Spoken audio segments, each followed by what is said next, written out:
Good evening, ladies and gentlemen. Hope you are all well on this Thursday evening, and welcome to the Midrand Providence of South Africa here at the Kyalami Grand Prix circuit. My name is David Ressler, and on behalf of Simsport Racing, Sim Racing Hub International, and Pole Position Racing, we are here to bring you the final round of the Clash of the Communities Championship. It's been a fantastic first 3 weeks of racing, and like I say, we're going to be finalising this with a fantastic show for you ahead of this evening.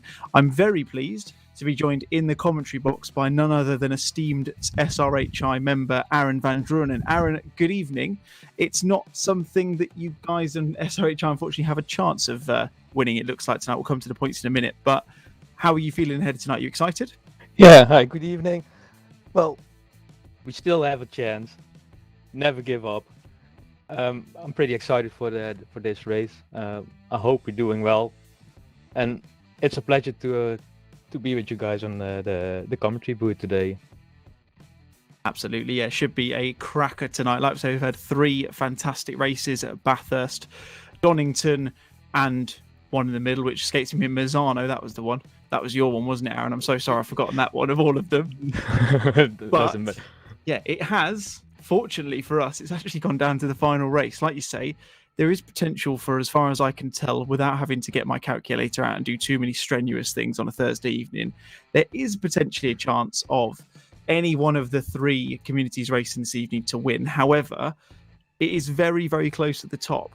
Simsport Racing on 596 points, Pole Position Racing on 593, and then SRHI, of course, a little bit further down on 414, but with points ranging from 50 all the way down to 1 for all 30 drivers on the grid, Aaron, like you said, anyone can win this one, can't we? Yeah, well, something bad needs to happen with SRR and PPR, so it always can happen. You never know. Disconnections can happen. You never know. Well, we just here to enjoy it and hope to provide a good race today. Absolutely, and I'm sure we're going to get one. The amount of times I've seen Kyalami Grand Prix circuit over the last couple of weeks, I know for a fact it is going to bring out some fantastic racing. And I was on the commentary team for the evening at Bathurst just 3 or 4 weeks ago. Sorry, that Simsport Racing hosted, and that was a fantastic one as well. I've managed to catch a lot of the other ones as well, so I know that we're going to be in for a fantastic evening's worth of racing. It'll be a 20-minute qualifying session. That will be getting underway in just a couple of minutes' time. And then it'll be a 75-minute race with a mandatory pit stop. Now, there's no need to pit for tyres, so it is very much just a splash and dash, as it were. And I mean, I'm sure you'll agree, Aaron. We've seen some pretty interesting strategies, and I don't think that's going to be any different this evening, is it, with the pit stops? No, it definitely isn't. Because this pit stop is the pit lane is quite short. It takes you 18 seconds to drive through. A quick splash and dash will cost you about 25 seconds, and if you change your tires, it will cost you 56 seconds. Yeah, absolutely. It's certainly not something I can imagine most of them doing. I think everyone's probably quite confident that their tyres will last the 75-minute session. So hopefully we'll see a range of different strategies, and as you can see, the guys are all out onto qualifying. There's quite a few of them out at the moment. For those of you who haven't come across the stream before, welcome along. And if you're watching on either SSR's YouTube page, if you're watching on SRHI's YouTube stream, then welcome. Hope you're having a fantastic evening. Big welcome to Aaron Walker, who says good luck to all the guys in the chat at the moment. But if you've never watched it before, first things first, make sure that you like and subscribe to both of the channels. So go and find whichever one you're not on and go and do that. And for those of you who aren't aware, then the numbers, as you can see down the timing tower on the left-hand side, have been colour-coded to give you that helping hand in terms of who they are. So you've got the red ones, so all of the ones in red, so Dave Hedges, Chris Pinchbeck, Dean Riley, to name a few, are the Simsport Racing crew. The silver ones, courtesy of Sem Sprenkelink, who's currently on track at the moment on our cameras, are from SRHI. And then those in white, so Adam Chilomowski, Debon, Cody Pride, for example, are all from PPR. But 18 minutes left of qualifying. Aaron, it's a good track. Obviously, we're looking probably about a 138, high 138s, below 139s. If you had to pick a community, I won't get you to name a driver because there's quite a few of them on the track. If you were to pick a community, who are you feeling is would have reason to be quite confident going into this one tonight? Well, yeah, the usual suspects. We got Josh Bootby for SRHI. He's in a Ferrari. My guess is the Porsche and the Lambo are the favorite cars here. Um, Cody Pride, he is fast. He's in a Bentley, a different car again. I guess he drove 4 different cars in this championship. Niels van der Koekold, very fast guy in the Lambo, a contender for pole position, if I need to guess.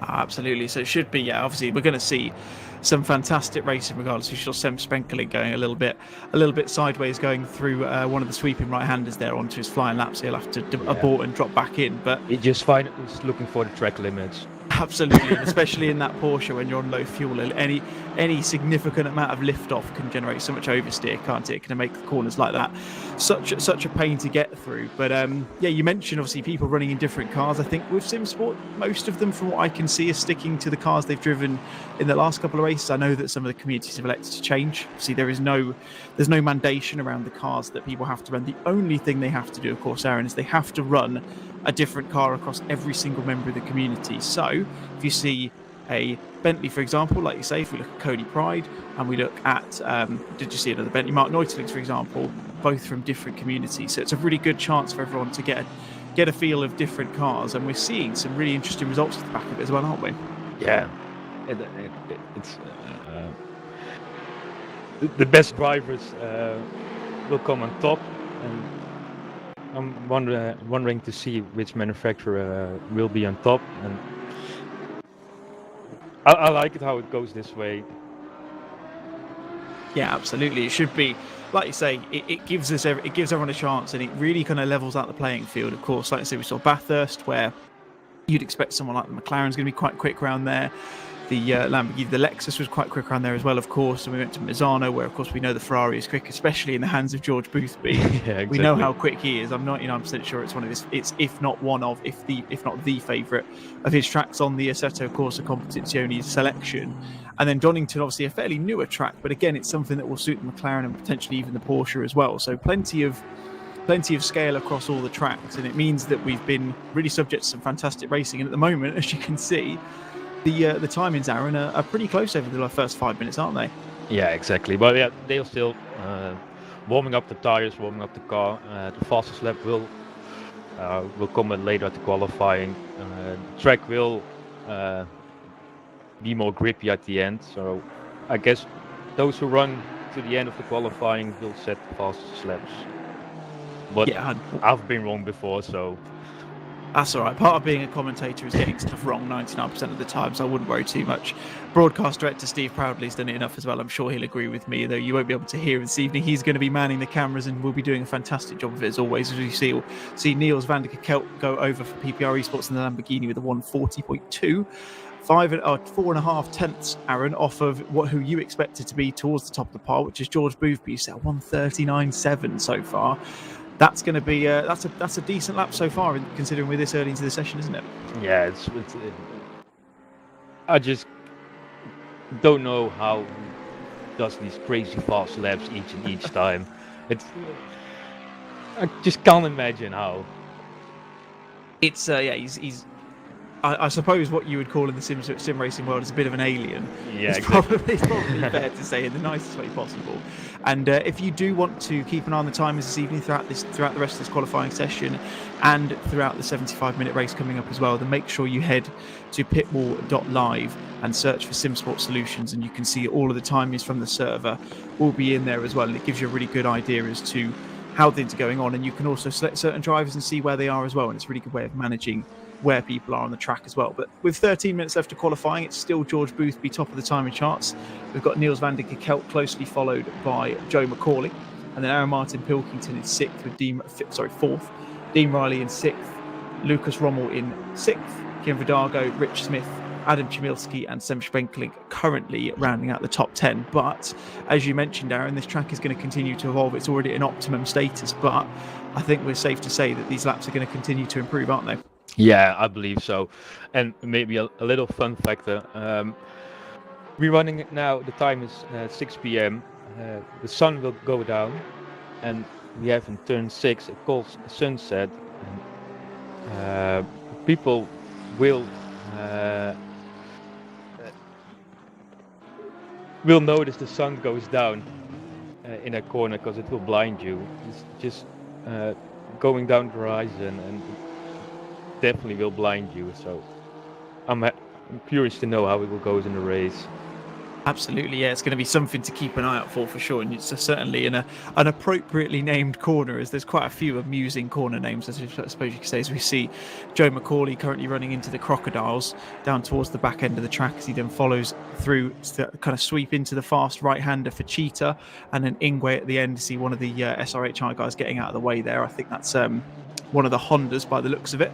So he's managed to get out of the way nice and quickly. He's 3/10 up at the moment, so it's going to be a pretty good lap from Joe McCauley. Wonder if he can get a little bit more time. Doesn't, gets a 1:39.9, and that is a very good time, and not too far off of that time from George Boothby, Aaron. So it's not necessarily untouchable at the moment, is it? No, not yet, but he's the... I believe after Boothby, he will be the quickest guy on the track. You see, Riley is already 2/10 up. Oh. Very good lap from Dean Riley there. Yeah, we'll go 3/10 up with 40.1. So yeah, getting closer. Niels van der Kelt now coming out the final corner. He's 3/10 up, so we'll see how close he gets to that eventual pole sitting time. Currently, if George Boothby goes quicker than Joe McCauley and immediately dives off to the inside. Rich Smith coming over the line. He goes quicker as well by the looks of it. He's now 3/10 back off of George's current pole time. So it's definitely, they're getting closer, but they're not quite getting across it at the moment. But of course, still just under 11 minutes to go. And like you said, this track's going to continue to evolve. So I'd expect those times to get even closer / even lower over the next sort of 10 and a half minutes. Yeah, exactly. And the temperature, well, it won't fall down. Because cold temperatures, of course, make you faster, but I don't think this will be an issue today. There's barely a wind, so it's all in favors today for the drivers. Pretty good conditions. Yeah, absolutely. Yeah, not too much wind. Only 1 kilometre wind, 17 degrees track temperature. Van Duk up on his time at the moment as he comes down through Mineshaft into the Crocodiles towards the end of this lap, running in the Aston Martin for SRHI this evening, the number 20 machine. He's closely following, I think that's Simon Wilkes in the Bentley for Simsport ahead of him, who's currently sitting in 7th on the timing charts. But the number 20 is in 20th at the moment as he comes into Ingwe on his flying lap. We'll see what the time will be as he crosses the line. In the I dare I say, the beautiful orange SRHI liveried car. There's a very nice burnt orange on that one as he comes across. Improves by a few tenths, but not quite enough at the moment. Only puts him up to 19th in the end, because a couple of guys improving as well. And yeah, it's very, very close, isn't it, Aaron? The top 10 separated by just under a second. And even if you go past that, if you look down to Adam Banfield in the PPR number 15 Ferrari, he's still within a second and a quarter, really. So there's going to be some great competition, isn't there? Yeah, exactly. And the midfield, the whole championship is close. So the top 5, they are close too. But I think the real battles will be at the mid-pack today. Yeah, I think you're right. Like you say, I think you can see there's some quick guys in here, of course. If you look down the first sort of 4 or 5, you can see these guys are quick. They're obviously comfortable with the car. I know that quite a few of these guys from Simsport specifically did drive in the RCI 24 Hours of Kyalami just a few weeks ago. So we're going to have a couple of those who are probably going to be quite familiar with the circuit as well. But it's certainly looking close. And of course, with 3 points separating them, and as I mentioned earlier, the points running all the way from 50 points for first place all the way down to 1 for finishing 30th and last position. There's certainly enough time for this to change, Aaron, and I don't think it's going to be one of those we're really going to know the answer to who's going to win this championship until probably the last couple of minutes, if even that point. Yeah, exactly. It's still close. So I'm quite curious to know. It's a tense battle for today. And I'm really eager to know who will come up at top.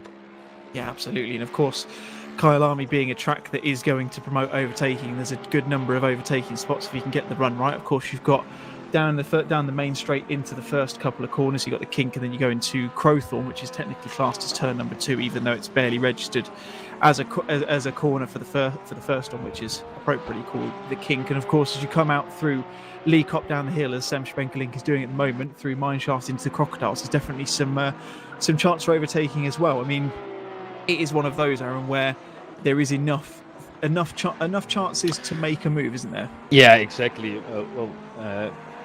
At the second corner, Crowthorne, you can try to outbrake your opponent, and the rest of the track, you just need to line up your car and get ready for the next turn, and there you can overtake. So pretty much everywhere you can make an overtake. At Leeuwkop, it's an English word for lion's head.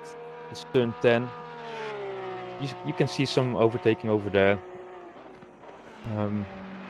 And even at Sunset, but you need to be brave over there.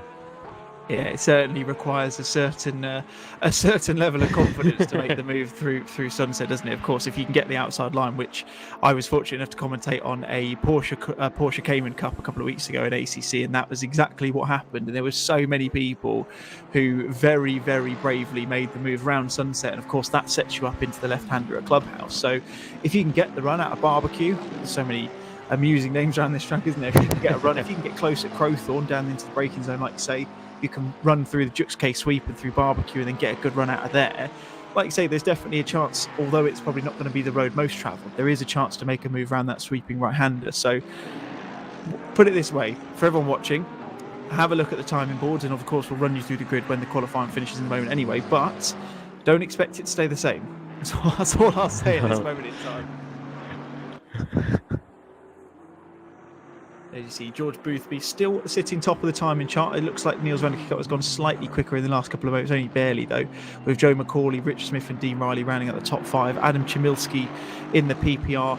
Number 16, Aston Martin machine is running around Leekop at the moment, but does abort that lap and lets the Bentley teammate of him run through. Kern Scepter here in the number 21 SRHI Lamborghini. He's 2/10 up at the moment, so that will shift him potentially above James Warren. And there's kind of a gap there, Aaron, where you can see if you look at 17th up to 16th, there's a couple of tenths in there. So there's definitely positions to be gained here.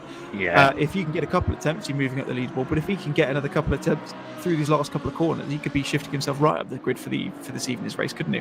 Yeah, exactly. Ooh, a little bit too much. Kern Scepter. Yeah, he won't get it quicker by doing that though. No.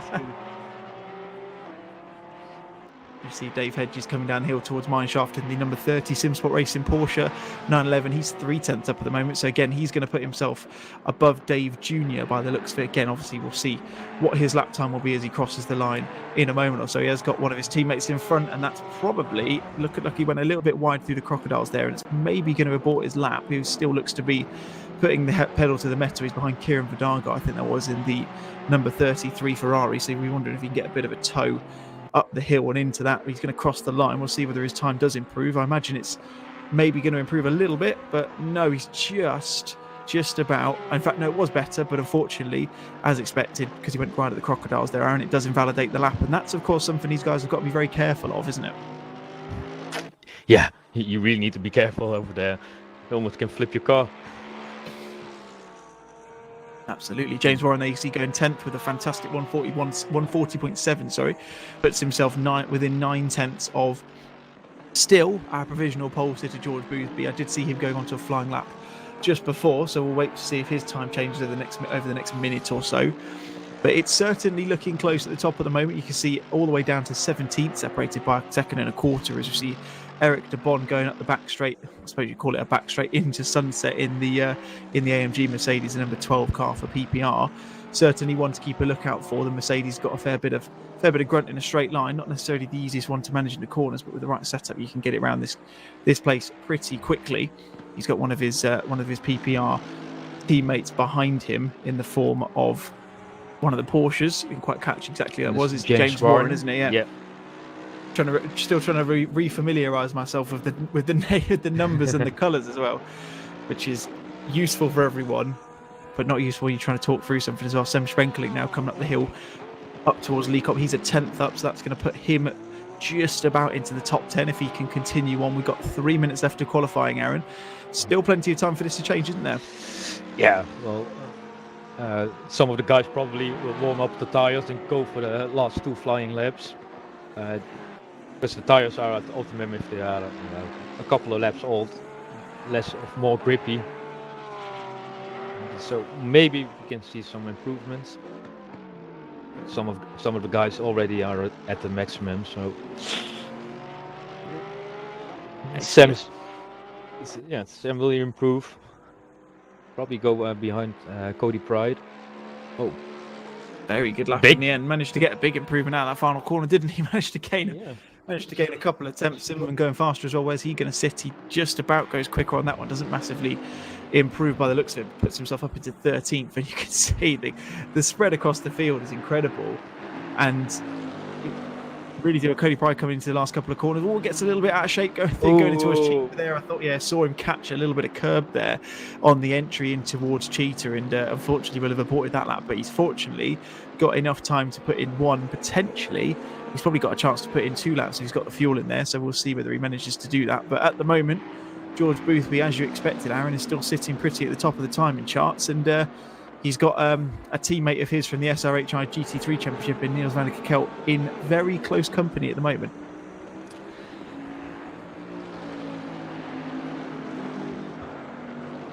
You can see a minute and a half left of qualifying. Regan Mitchell coming into going to Ingwe with the final corner, 2 tenths at the moment. That will put him above Wout Vervoort in the number 13. Lexus ahead of him, but he's lost a bit of time there. Looked like a little bit squirmy coming out of the final corner, and as a result manages to improve his time, but not by enough. He's still a 10.5 back of Vervoort at the moment. And you can see, go on, I'm sorry. He needs to get his momentum on and go all out for this last lap.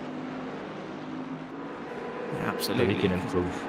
Fantastic camera work here by Steve Proudly, by the way, giving us the timing chart in the bottom left-hand corner and some on-track action in the top left, bottom right, top left. Yeah, I think I've got my my bearings anyway. But you know what I mean. If you know, everyone watching should know they're left and right by now. 40 seconds left of qualifying, as you see. Cody Pride 2 tenths up going through mineshaft. Just noticed Simon Zimmerman's managed to improve as well. He's gone a couple of tenths quicker and up a couple of positions up the grid as well. As you see, one of the BMWs from SRHI very sensibly getting out of the way of Cody, who's still a couple of tenths up, getting the same again, gets a little bit on the curve going in towards Cheetah, but he manages to hold on to it this time. Coming into Ingwe, the final corner, he's got another car in front of him. I think that's one of the Aston Martins. Oh, it's the Porsche of James Warren in front of him. He's got 3 tenths though. What is his time going to put him? Puts him up to 8th in the end, and that's a fantastic lap right at the death there, and it's put him right up into the thick of things, Aaron. And Yannick Valendut now 4 tenths up. You mentioned the time is getting quicker. The timing chart has now hit 0, so everyone is on their final lap now. A couple of people still in the pits, but Yannick's one of those who is certainly with a chance of shifting himself right up the grid, isn't he? Yeah, and he's improving, so I'm hoping he will improve his position, and you just need to go all out.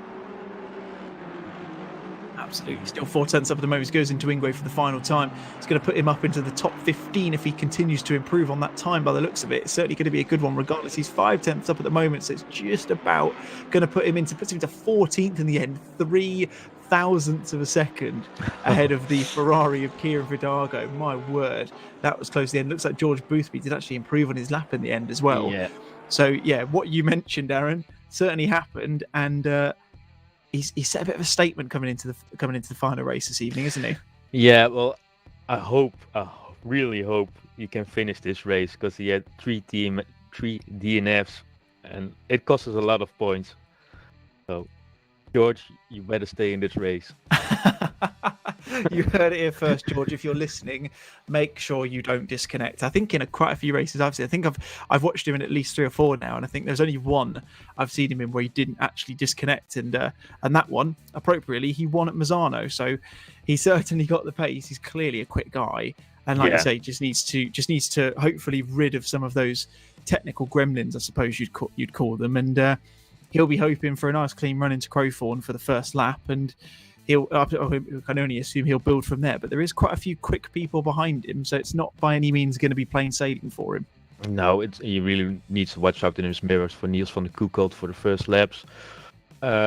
Joe, he's really, really fast. And then we got Rich Schmidt in the Honda. Yeah, two Hondas up at the top. Yeah, Joe McCauley and Rich Smith 3rd and 4th in the Hondas. The next Honda down is not in this. Oh yeah, it's Joris Everleens. He's down in 17th. But yeah, those two from PPR and Simsport certainly dragging that Honda around very nicely, aren't they? Yeah, exactly. And it's a hard car to drive. But you see the rear engine cars, the Lambo, the Ferrari, the Honda, really setting the pace today.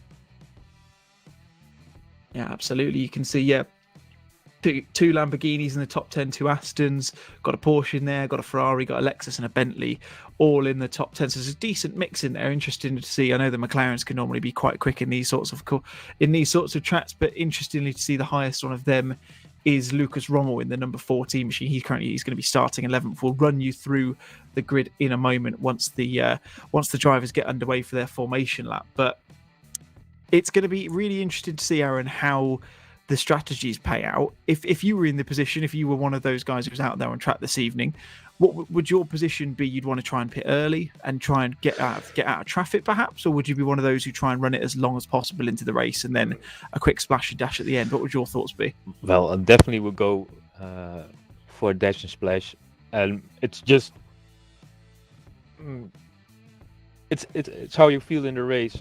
If you think you are faster than the guy ahead and you can't pass him, I will definitely go and pit early and hoping not to hit traffic and just run my own race and hopefully do a big undercut.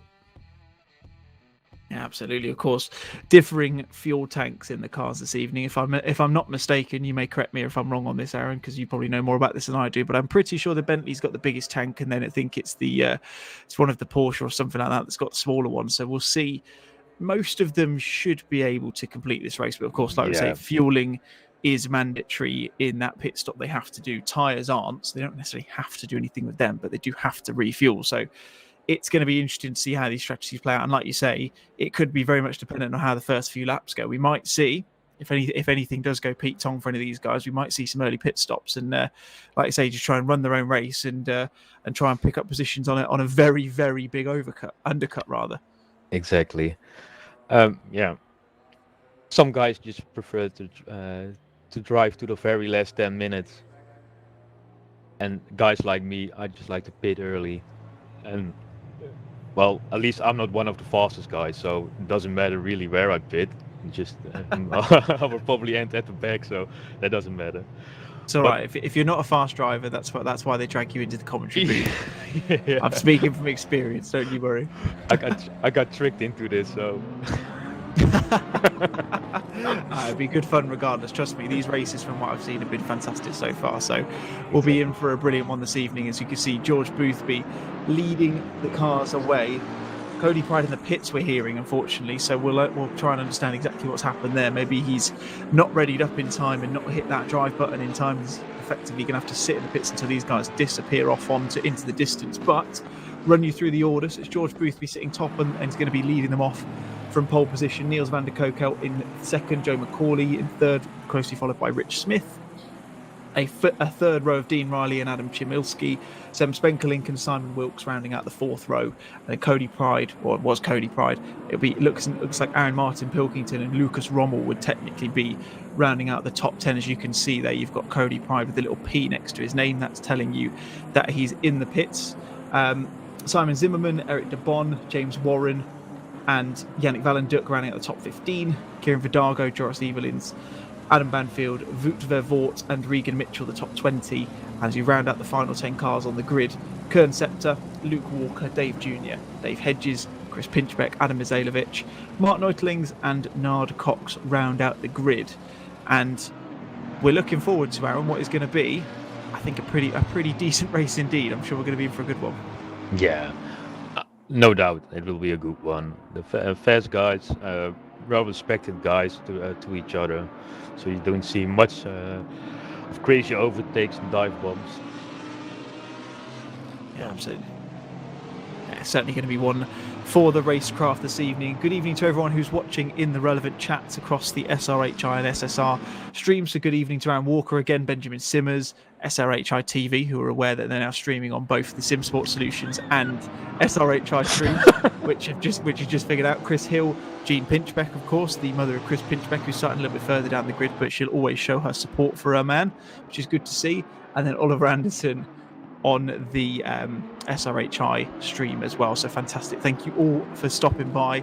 If you enjoy the race, of course, or even if you just enjoy the idle chit chat that Aaron and I have this evening, then make sure you hit the like button and you subscribe to both the channels throughout this evening. And bring your attention to the little orange one on the screen on the left hand side of the timing tower. As you see, they file into double file now, and George takes his position at the front of this train. That one is telling you, for those of you who aren't aware, that they still have their mandatory pit stop to be done. So as soon as they've done that, as soon as they get in and out of that pits, you will see that will change to green. So it's a good indicator as to some of the strategies we're seeing. But going to be a good one, isn't it, Aaron? I mean, like you say, we've got some very fast and very courteous drivers in this field as well.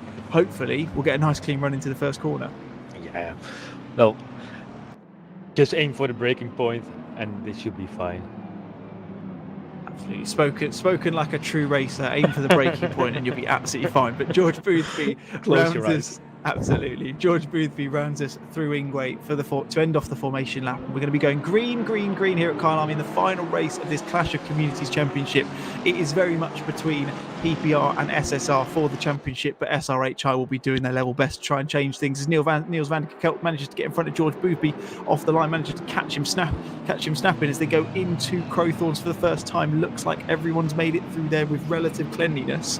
And we're running up the hill. As you always see, Joe McCauley, he's dropped right the way down the field. And you can see, I think that's Adam Chmielski in the Aston Martin as well. 2 PPR guys getting caught up early doors, Aaron. And that has given advantage straight off the bat to SSR, hasn't it? Yeah, well, he took my advice to spin in the first corner, so very glad he did. As long as he hit his braking marker, Aaron, that's absolutely fine. You see, Niels van der Kelt has got ahead of George Boothby as they're running through Sunset and into Clubhouse for the first time, going through the S's. It's a great start from Niels van der Kelt, and he is in exactly the position he wants to be. Of course, 2 PPR guys taken out, but I say it's got an advantage, Simsport Racing. But if you look at the top 10, there's arguably, there's one Simsport racing man in the form of Rich Smith. All of the rest of them are outside of the top 10, and PPR are certainly getting their stranglehold in the top 10 at the moment, Aaron. Yeah, exactly. And Sam Spankling right on top, the top 3. So very happy for him. And I guess SRHI never was with this many at the top 10. Absolutely, I'm really proud of them. There you go. Love the support, very unbiased as always, which you love from the commentary team. But yeah, you can absolutely see they're doing a fantastic job. Of course, yeah, George Boothby currently sitting in in front of Sam Spenkelink, behind Niels van der Kelt, who rounds the first lap of this 75-minute race here at Kyalami. He is currently top of the timing charts. There is a bit of a gap back to Sam Spenkelink, who's under a bit of pressure from Rich Smith and Lucas Rommel. As you see, Rich Smith going a little bit behind him under braking, maybe looking to show him the nose. Sam Spenkelink goes a little bit wide through the Jux K sweep, but manages to cover it off. It's not necessarily the kind of place you're going to make a move, but into barbecue. Rich Smith going up the inside, it's a little bit of contact there, and that was a little bit too late and a little bit too daring from Rich Smith there, and unsurprisingly, contact between the two of them, and that is going to shift the SSR driver presumably well out of the top 10. Yes. And now I go back on what I said on the first lap, it's now advantage PPR. Sam did recover from that, still continues. Yeah, 100%. You see there's a bit of a gap now. You see a Simsport sea of red in the background there as they come through Clubhouse in towards the S's. There's so many of them around. Kieran Vidago, who's not had the best of luck in the last couple of races. I remember seeing him at Bathurst getting all sorts of tangled up in the mountain section with a couple of cars, and don't think he ended up finishing the race. But at the moment, it's still Niels van der Kelt out in the front of this race with George Boothby in very close company with him. A gap of 4 seconds back to Lucas Rommel in the number 14 PPR McLaren. Of course, that would have been courtesy of the coming together between Sam Spenkelink, who's still sitting in 4th, and Rich Smith, who, as far as I can see, Aaron, has disappeared entirely off of our timing tower. So he's dropped right the way down the order, and is paying the pain of making what was arguably a little bit of a naughty move. Yeah, well, that's what happens, and especially in the first few laps, if you go off track and you need to save rejoin, and most of the time you enter the back. So tough luck, brave move, but it didn't end well. Absolutely. You see George Boothby getting up the inside into the Juxk sweep into Barbecue. Niels van der Kijl is going to try and hang it around the outside. That's a good move. He's certainly done a fantastic job there, getting the move past the PPR driver and gets himself back into the lead of this race. You see in the bottom corner, you've got Adam Banfield trying to make a move past Yannick Valenduk in the Aston Martin, the SRHI machine. It looks like he's got the move done, but as they come up towards sunset, perspective is doing me dirty there. I thought they were alongside each other, but it looks like Adam's managed to make the move. And at the moment, it is almost running in tandem where you've got all of the SRH guys nearly in even positions and all the PPRs in odds apart from the top two. So if George Boothby was still in second place, it would be a very pretty looking top 10, unless you're a Simsport racing fan, of course. You can see the top of them. They've got a big sea of them from 12th in the form of Regan Mitchell all the way down to 18th, which is currently occupied by Mr. Dave Hedges, or Drifter Dave as he's affectionately known. I'm sure he'll be hoping to keep it in a straight line throughout the rest of this evening. It's a hard recovery, but everything is manageable. Simsport needs to work together now, get the momentum, and just absolutely. play it smartly. Yeah, I think you're right there. You'd argue they're probably in the best position they need to be because they're all together. They don't need to do anything silly. They just, like you say, need to work together. It looks like there's been a couple of position changes. I don't know if that's Regan Mitchell just making a mistake. He's dropped down a couple. But like you said, Aaron, they just need to work together and try and get something back up the order. But we have, I can see, lost a couple of people. I can't quite confirm who they were, but there's two people who aren't in the server, so I'm not entirely sure who they would be. But Rich Smith right down towards the back, and Cody Pride, of course, we saw getting caught up with one of the Aston Martins in the form of Chmielewski. They're both a bit further down the order as well. Be interesting to see whether we start to see any early pit stops coming through. Yeah, well, probably the first pit stop, I would guess, at 45 minutes. The really early ones. And I think the top guys like Boothby and Niels van der Kijl, I know they would like to run as far as they can. Maybe just in the last 15 minutes. Yeah, it's one of those, isn't it? You know how temperamental the pit stops can be in ACC. If you're even a centimetre, it feels out of the ideal position of the car when you come into the pit box. Like you say, you can lose a couple of seconds. So it probably is one of those where, like you said, you almost want to run as clean a race as you can. They've got a couple of seconds back to Lucas Rommel at the moment. That gap seems to be kind of sitting at the 4.5 second mark. And if they can keep it at that, I'm sure they will just work together. They know each other very well, of course, from the GT3s at SRHI. I would imagine there's not going to be anything too silly going on there. But yeah, it's going to be a certain one to keep an eye out for, because, like I say, these guys are all going to be doing completely contrasting pit stops. I doubt that anyone is going to have a completely identical pit stop to another person, even when they're in the same car. So the strategies are certainly going to play out. And I still think, although we can see a couple of runaway leaders at the moment in the form of Boothby and van der Kijl, I still think, Aaron, that this is going to go right down to the wire. Yeah, exactly. But like I said, the midfield is to keep an eye on. As expected, the midfield will be close the entire race. George Boothby and Niels van der Kijl, they will take off in a rocket ship, and we will never see them again this race. That is very true. They've certainly done that so far, haven't they? Yeah, well, already 5.5 seconds. It's all right. It's fine. Like you say, we've got plenty of action all the way down the field. I just heard from Chris Hill that one of the SRHI guys is sick, which is why there's one of them missing is Luke Walker. Oh, he's been caught up by the Lamborghini of Dean Riley. So a couple of the Simsport guys sticking their noses, arguably where maybe they shouldn't have gone. But that one looks a little bit more innocuous than the first one. I can't hear him, but I can imagine Steve Proudley, our broadcast director, is very, very disappointed in them at the moment. I won't say angry. Probably just a little bit disappointed with them at the moment, sticking their noses where they probably shouldn't go, and that means that Luke Walker has shifted himself down the order as well. Well, Steve would... You see Joe McCauley making his way up. He's currently in 17th, as you see on the timing chart. The timing tower is a little bit behind. You see it shifts up as they go through the sectors, right on the back of Dave Hedges, who goes very wide through Mineshaft. That's going to put him under pressure. Is Joe going to try and do the move around the outside of the crocodiles? Not quite managed it, but the good thing is he has got a friend. Oh, he's caught Dave Hedges coming out in the little kink towards Cheetah. It looked like that was one of those that that probably was quite difficult to keep an eye out for, as you hear a dirty boy from Steve Proudly in the chat. He's not particularly impressed, but I would argue that's still 2-1 to Simsport based on what we've seen so far, Aaron. Yeah, it's a shame. It's a hard place to overtake, and he had just too much space. Tend to back it in, but the stewards will review this incident. Yeah, absolutely, and probably a good point at that stage to stress the point that although we'll try and give you our best assumption as to who's going to be winning the championship this evening, of course, all of the results will be provisional due to some steward reviews. So, and especially given the first couple of laps we've had, so don't read too much into it. However, at the moment, it is certainly going to look like that PPR are going to be taking home the inaugural Clash of the Community Season 1. As you see, Luke Walker under some pressure from Aaron Martin Pilkington, and that Lexus is certainly a quick one at the moment as they go through the S's out of Clubhouse.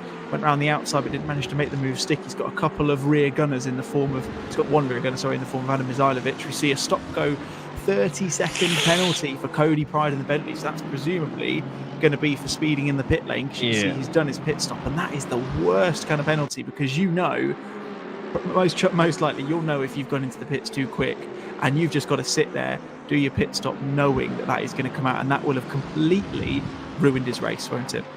Yeah, exactly, and he already started out of the pit, so I think he will go for the last spot, because the last spot will give you 1 point, and it could be crucial today. So he really needs to go for it and make the best out of it and just score some points. Yeah, absolutely. Of course, points running from first down to 30th or 28th, I believe. So there's people running out of there. See, I just saw a minute ago Aaron Martin Pilkington making a little nudge on I think that was Luke Walker in the number 11 BMW for PPR. So it's another bit of contact.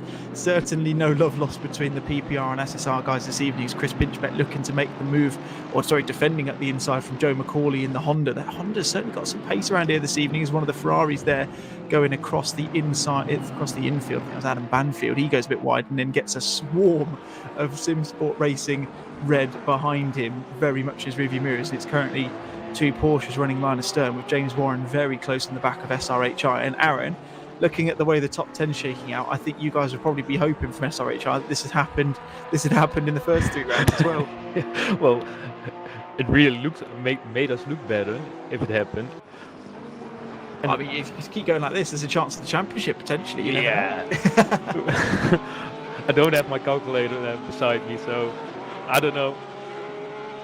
But just score as much points as we can. Chris would say we're just here to have some fun. Absolutely, yeah. Like you say, it is a friendly championship at the end of the day. So although we're seeing a little bit of nudging and toing and throwing on the track, it is all in good jest, and it's fantastic to see so many quick drivers from these three different communities battling out very, very competitively on this track this evening. Although it is, like I say, although it's a bit of fun and a bit of good competition, it's certainly being fought fiercely, and we're seeing that this evening. You can see Niels van der Kelp has started to drift back a little bit from George Boothby off at the top. There's a 1.5 second gap between the first and second place guys at the moment. Lucas Rommel is falling back into the clutches of, well, these three at the moment. You can see Simon Zimmerman in the 26 Bentley just in the foreground there, and you can see the two Porsches of James Warren and Sem Spenklink, who are starting to close in a little bit. Joris Everleens and Yannick Valenduk also in for SRHI in the top 10. They're currently running 7th and 8th. And then Dean Riley, the highest running of the Simsport cars in the Lamborghini, is just about in 9th. And then you see that Eric Debon has dropped down in the PPI, went a little bit wide going through barbecue, and is that Kieran Vidago and Adam Banfield go through, and looks like Simon Wilkes is going to make the move around the outside of Sunset as well. We've mentioned it'd be a brave move if he does it. He's going to have the inside into Clubhouse. He's going to break a little bit later if he can, and he does. And that was a very opportunistic move from the Simsport Racing driver, appropriately summarised by a, what should we say, a moment of passion from Steve Proudly in the director's box, as he was very pleased that he managed to catch that fantastic move on camera. It was a textbook overtake. Really nice. Yeah, absolutely. Yeah, textbook's definitely the way I'd explain. Joe McCauley going around the outside of Lee Kopp on Eric Debon. He's had a pretty disappointing couple of corners there. He's losing positions hand over fist at the moment, so he's going to have to try and kind of reconvene, get his mindset back together, and and get himself back into this. He's falling down, and he's got Regan Mitchell in the 32 Simsport Racing BMW just behind him for close company. So certainly not a good lap for him. And I can see Benjamin Simmers mentioning that by a little nudge he means assassination attempt in the YouTube chat. I'm going to remain impartial, but you're probably not too far wrong, Benjamin. Let's just put it that way. And unbelievably, Aaron, with all this action, we're already 15 minutes into this race, and there's still so much to play for. Yeah, and what a recovery of Joe McCauley. At the last spot in P1. Misjudged of, I don't know what happened to him in the first corner.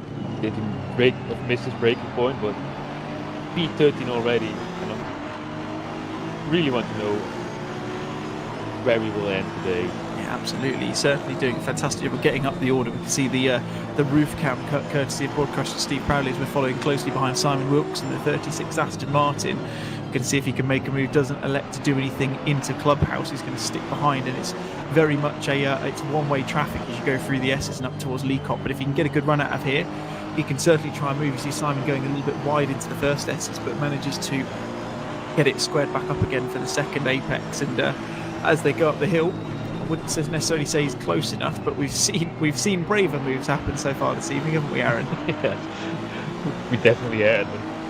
But Joe McCauley he is a good driver. We know what he's doing, so I don't see him going crazy dive bombing.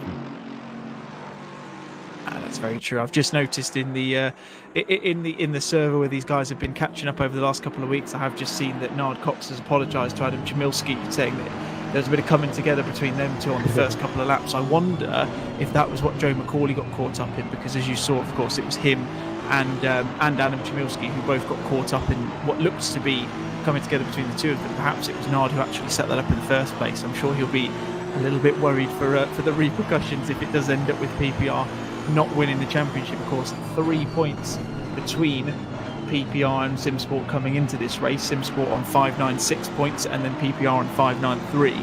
And I mean, if you look at the point scoring, it's 50 for first, 45 second, 40 for third, and so on and so forth. As you work the way down, it's not all in fives. I'm just not going to run through every single point for all 30 drivers, but even one position can completely change the outlook of this championship, can't it? No, exactly. And I saw a meatball flag, so somebody has some severe damage over here. Yeah, I wonder who that'll be. I wonder if we'll keep an eye on the timing tower and see who drops into the pits in a minute, because like I say, we saw that black and orange flag, so someone's got some terminal damage they'll need to come in and sort. At the moment, the three at the back of the grid is Cody Pride, Luke Walker and Nard Cox. Well, we said no, Nard Cox isn't in this race anymore. Like I say, we've just seen him talking in the server, so he's not going to be in this. But as you see, James Warren still on the back of Sem Spenkelink. They've kind of dropped back a little bit from Simon Zimmerman in the SRHI Bentley, who he's managed to gap a little bit further, but he's getting much closer to Lucas Rommel in the McLaren 720 ahead of him. So that third place on the podium is certainly up for grabs at the moment. This is what Simon likes, driving his own race. Sam Spanklink, well, he needs to watch his mirrors, so it will cost him some time. And James Warren, good to see him on top of the field. Actually, Joe McCauley going into the pits now, so I don't think it was him who had the damage, but he looks to be going for an early move. As you see, James Warren going around the outside into Crowthorne, and that is going to be a very simple one for Sem Spenkelink. He's just going to go, no, none shall pass there, and he's just going to stop that move from happening. But James Warren's starting to twist the screw a little bit, as you can see, Yannick Valenduk has got a fair few Simsport racing cars behind him, the train of which is headed up by Dean Riley. You've got Kieran Vidago, Adam Banfield and Simon Wilkes behind him as well. Of course, that gap back behind Simon is extended now courtesy of Joe McCauley dropping into the pits to presumably serve his mandatory pit stop. You can still see, Aaron, because of obviously the fact that we're only 15 minutes into this race, that shifted him right the way down the order, but it's got the potential of giving him some nice clean track to make some moves on. Yeah, really, just needs to drive his own pace now. You know he's really fast. I'm wondering where he will come out if everybody has pitted. I would believe he will come out somewhere P7 or something if everybody has pitted. Yeah, absolutely. I've just Aaron Walker mentioned in the chat the black and orange probably is for someone without their lights on, which is a very good point because, of course, getting a little bit darker at the moment. As you can see, Dean Riley doesn't look to have his lights on, so I don't know if he's being flagged as well, but everyone looks to be doing well at the moment. You can see Sem Spenkling as they go through Cheetah into Ingwe for what is going to be coming on to lap number 12. Still got James Warren all over the back of him at the moment. He's certainly not giving him a moment's peace. And yes, from SRHI TV, big shout out to Joris Evelins, who's doing a fantastic job in what they are affectionately calling the lawnmower, which is the Honda. So yeah, you mentioned it was a difficult car to handle, Aaron, and I'm assuming by affectionately known as a lawnmower, probably an appropriate term for it. Well, some guys in the championship run the lawnmower, and they are quite a few times next to the track in the race, so that's why we call them the lawnmower. I see. To be fair, we saw Sem Spenkling turning his Porsche into a bit of a lawnmower coming out of barbecue there, getting a little bit of grass on the way out. James Warren got a fantastic run through Clubhouse there. He's not going to make a move through the S's, but he's so close on the back of them. As you can see, this lovely roof cam looking through what is the longest radio antenna I've ever seen on the back of a car. He's not going to be getting any DAB radio in there, that's for sure. But he's got James Warren close for company, and he's to be fair, Aaron, Sem's doing a fantastic job of defending at the moment because that's a lot of pressure that James is putting him under. Yeah, exactly. Well, Sem knows where he needs to put the car on when he's under pressure, but to get close by somebody, that's one thing, but to get past, that's another thing. And the same cars, the same speed. Maybe James is running a bit more downforce than Sem, so he can't get close in the slipstream. He needs just to be patient and maybe think about the undercut. Yeah, absolutely. I think, yeah, I think you're right. Yeah, I think you're probably right. He looks to be running a higher downforce setup because, as you can see, going down the straights, he doesn't seem to be closing up too much. But someone who is closing up is Dean Riley, who is all over the back of the Aston Martin of Yannick Valenduk as he gets alongside through the kink as they go into Crowthorne.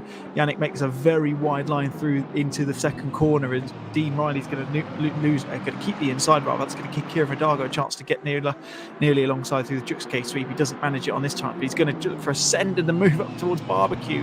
We saw this go wrong with the Simsport driver earlier, but it doesn't look to that time. But a little bit of body checking in the Ferrari, in the Aston Martin. It looks like Kieran Vidago is just about going to make the move as he ran the outside through Sunset. He's going to have the inside line into Clubhouse.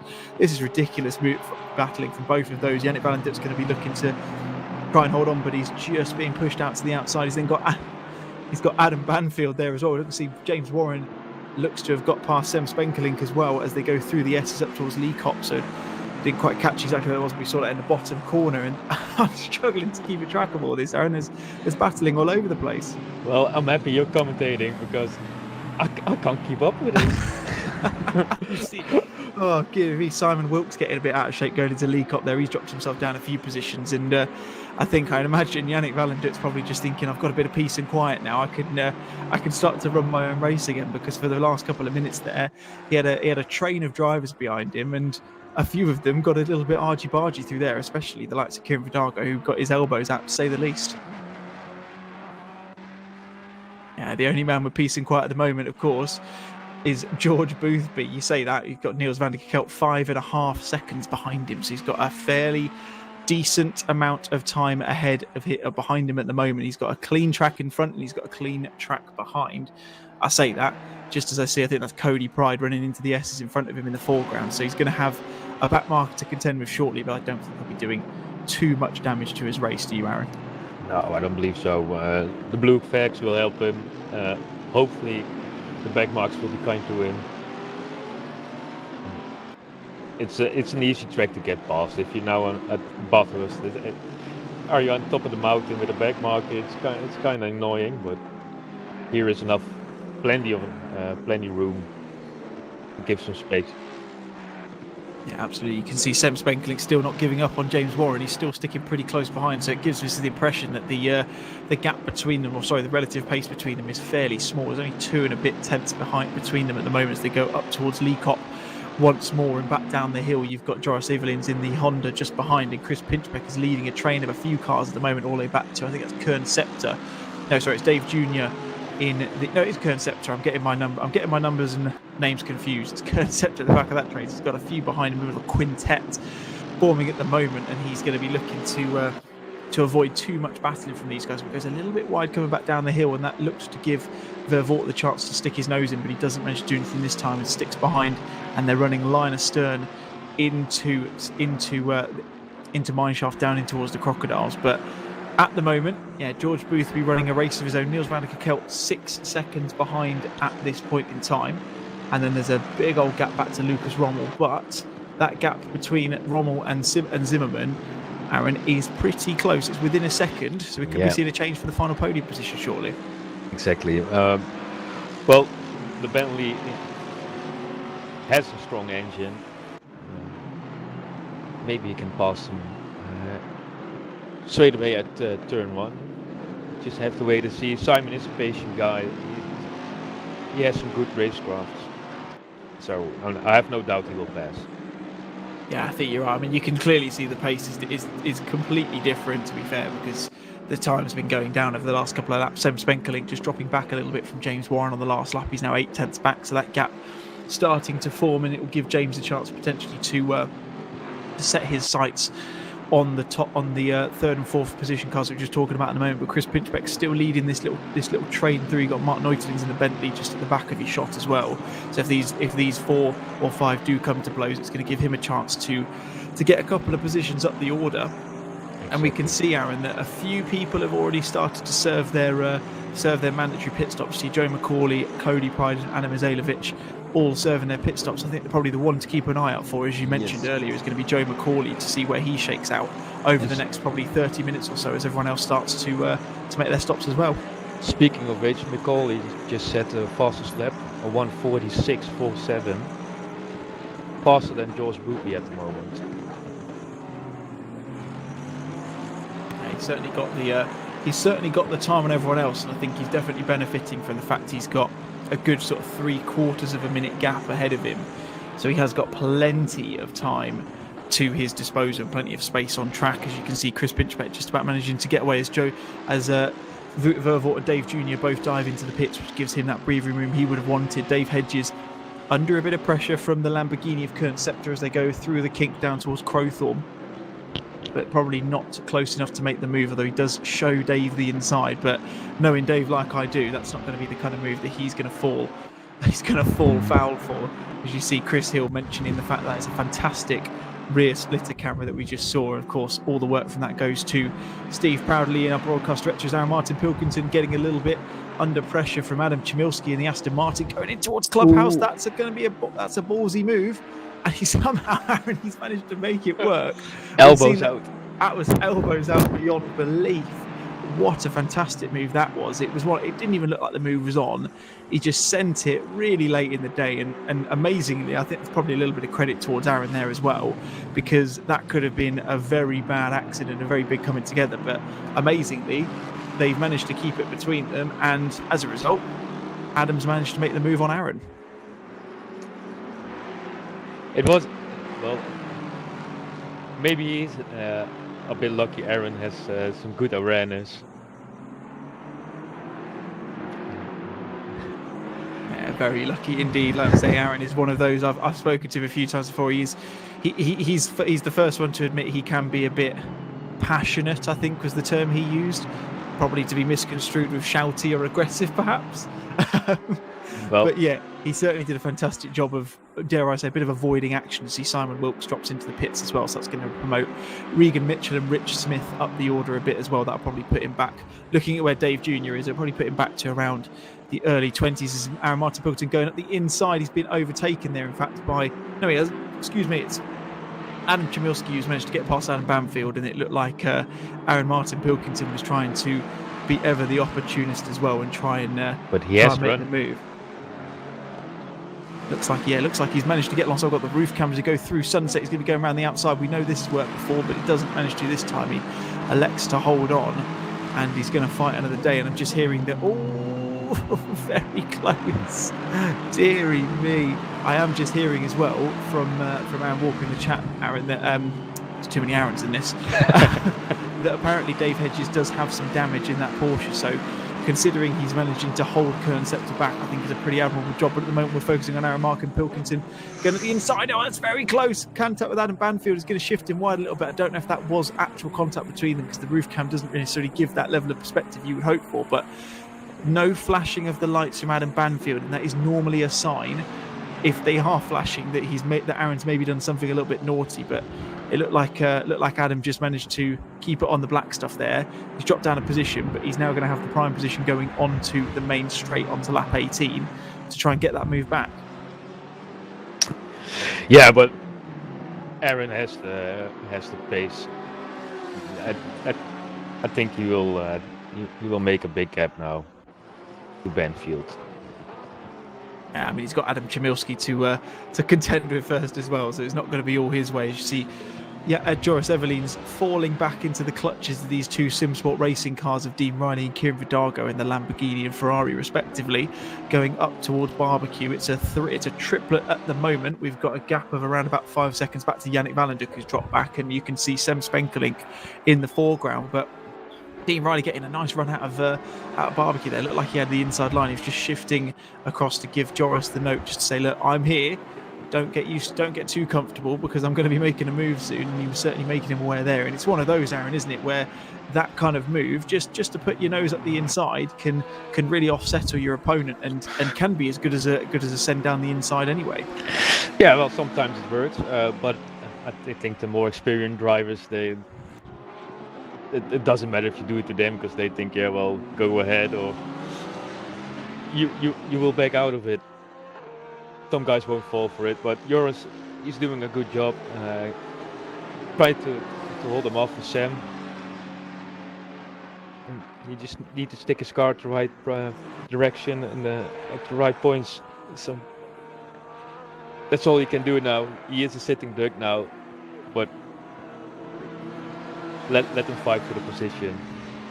Absolutely. As you see, ironically, he's a sitting duck and he's just ducked into the pits, and he's given these guys a bit of clear air to try and haul down Sem Spenkelink, currently sitting in 6th place. But we can see Niels van der Kelt in the number 19 PPR Lamborghini, 7 seconds back off George Boothby now in that number 22 SRHI Ferrari. We did say if he doesn't have any connection issues, he will have the chance to do a really good race, and he's doing that at the moment. Aaron Martin Pilkington very close behind Yannick Valenduk. A little bit of contact there. Aaron goes a little bit deep into Crowthorne, gives Yannick a chance to get the cut back, and I think that was just a case of a little bit of contact going into the braking zone. Maybe Yannick didn't expect to have Aaron so close on his inside, and as a result, Aaron goes a little bit deep and Yannick makes the move back. But that looks like the kind of position that's going to be up for grabs in a moment. You see Aaron Martin Pilkington very, very close going in towards Sunset. Not the place you want to be really going up the inside, if anywhere, because you're going to be on the outside going into Clubhouse. And he's elected to sit behind. But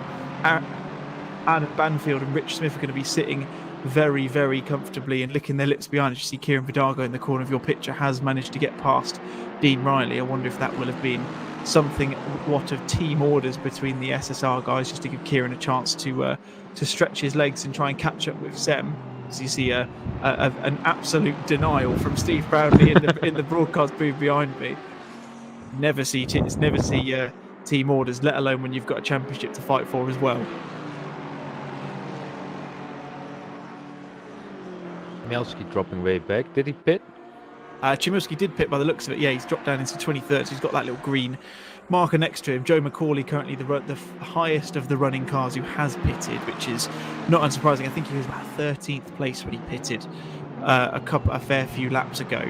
So again, he's going to be that one to keep an eye out for, especially with the battle that we're keeping an eye on for at the moment, because it probably is around about this point where you'd expect some of these guys to come out for. But of course, as we've seen in the last 3 races in this Clash of Communities, you see Aaron Martin Pilkington going to the outside this time around, Yannick Valenduk into Crowthorne, see if he can try it the other way round.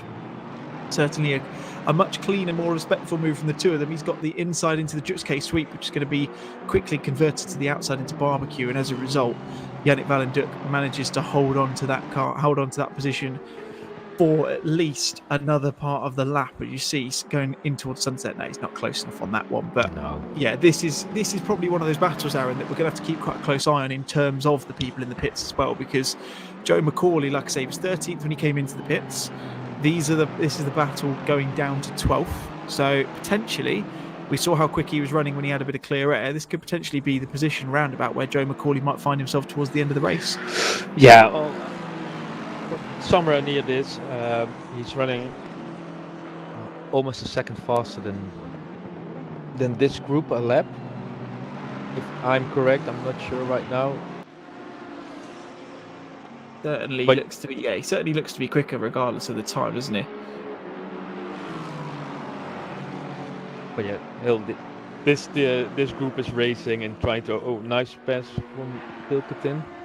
Can he manage? Trying to go around the outside. He is very, very much struggling to try and get past this Aston Martin and Yannick Vanenduk, Yeah. and it wouldn't surprise me if he did eventually drop into the pits and try and get out of the way. But Yannick is doing a fantastic job of placing that Aston Martin exactly where it needs to be. And going back to what you said before, Aaron, he realistically, what he's doing is he's running his own race, isn't he? He's not necessarily being caught up in the fact that he's got people behind him.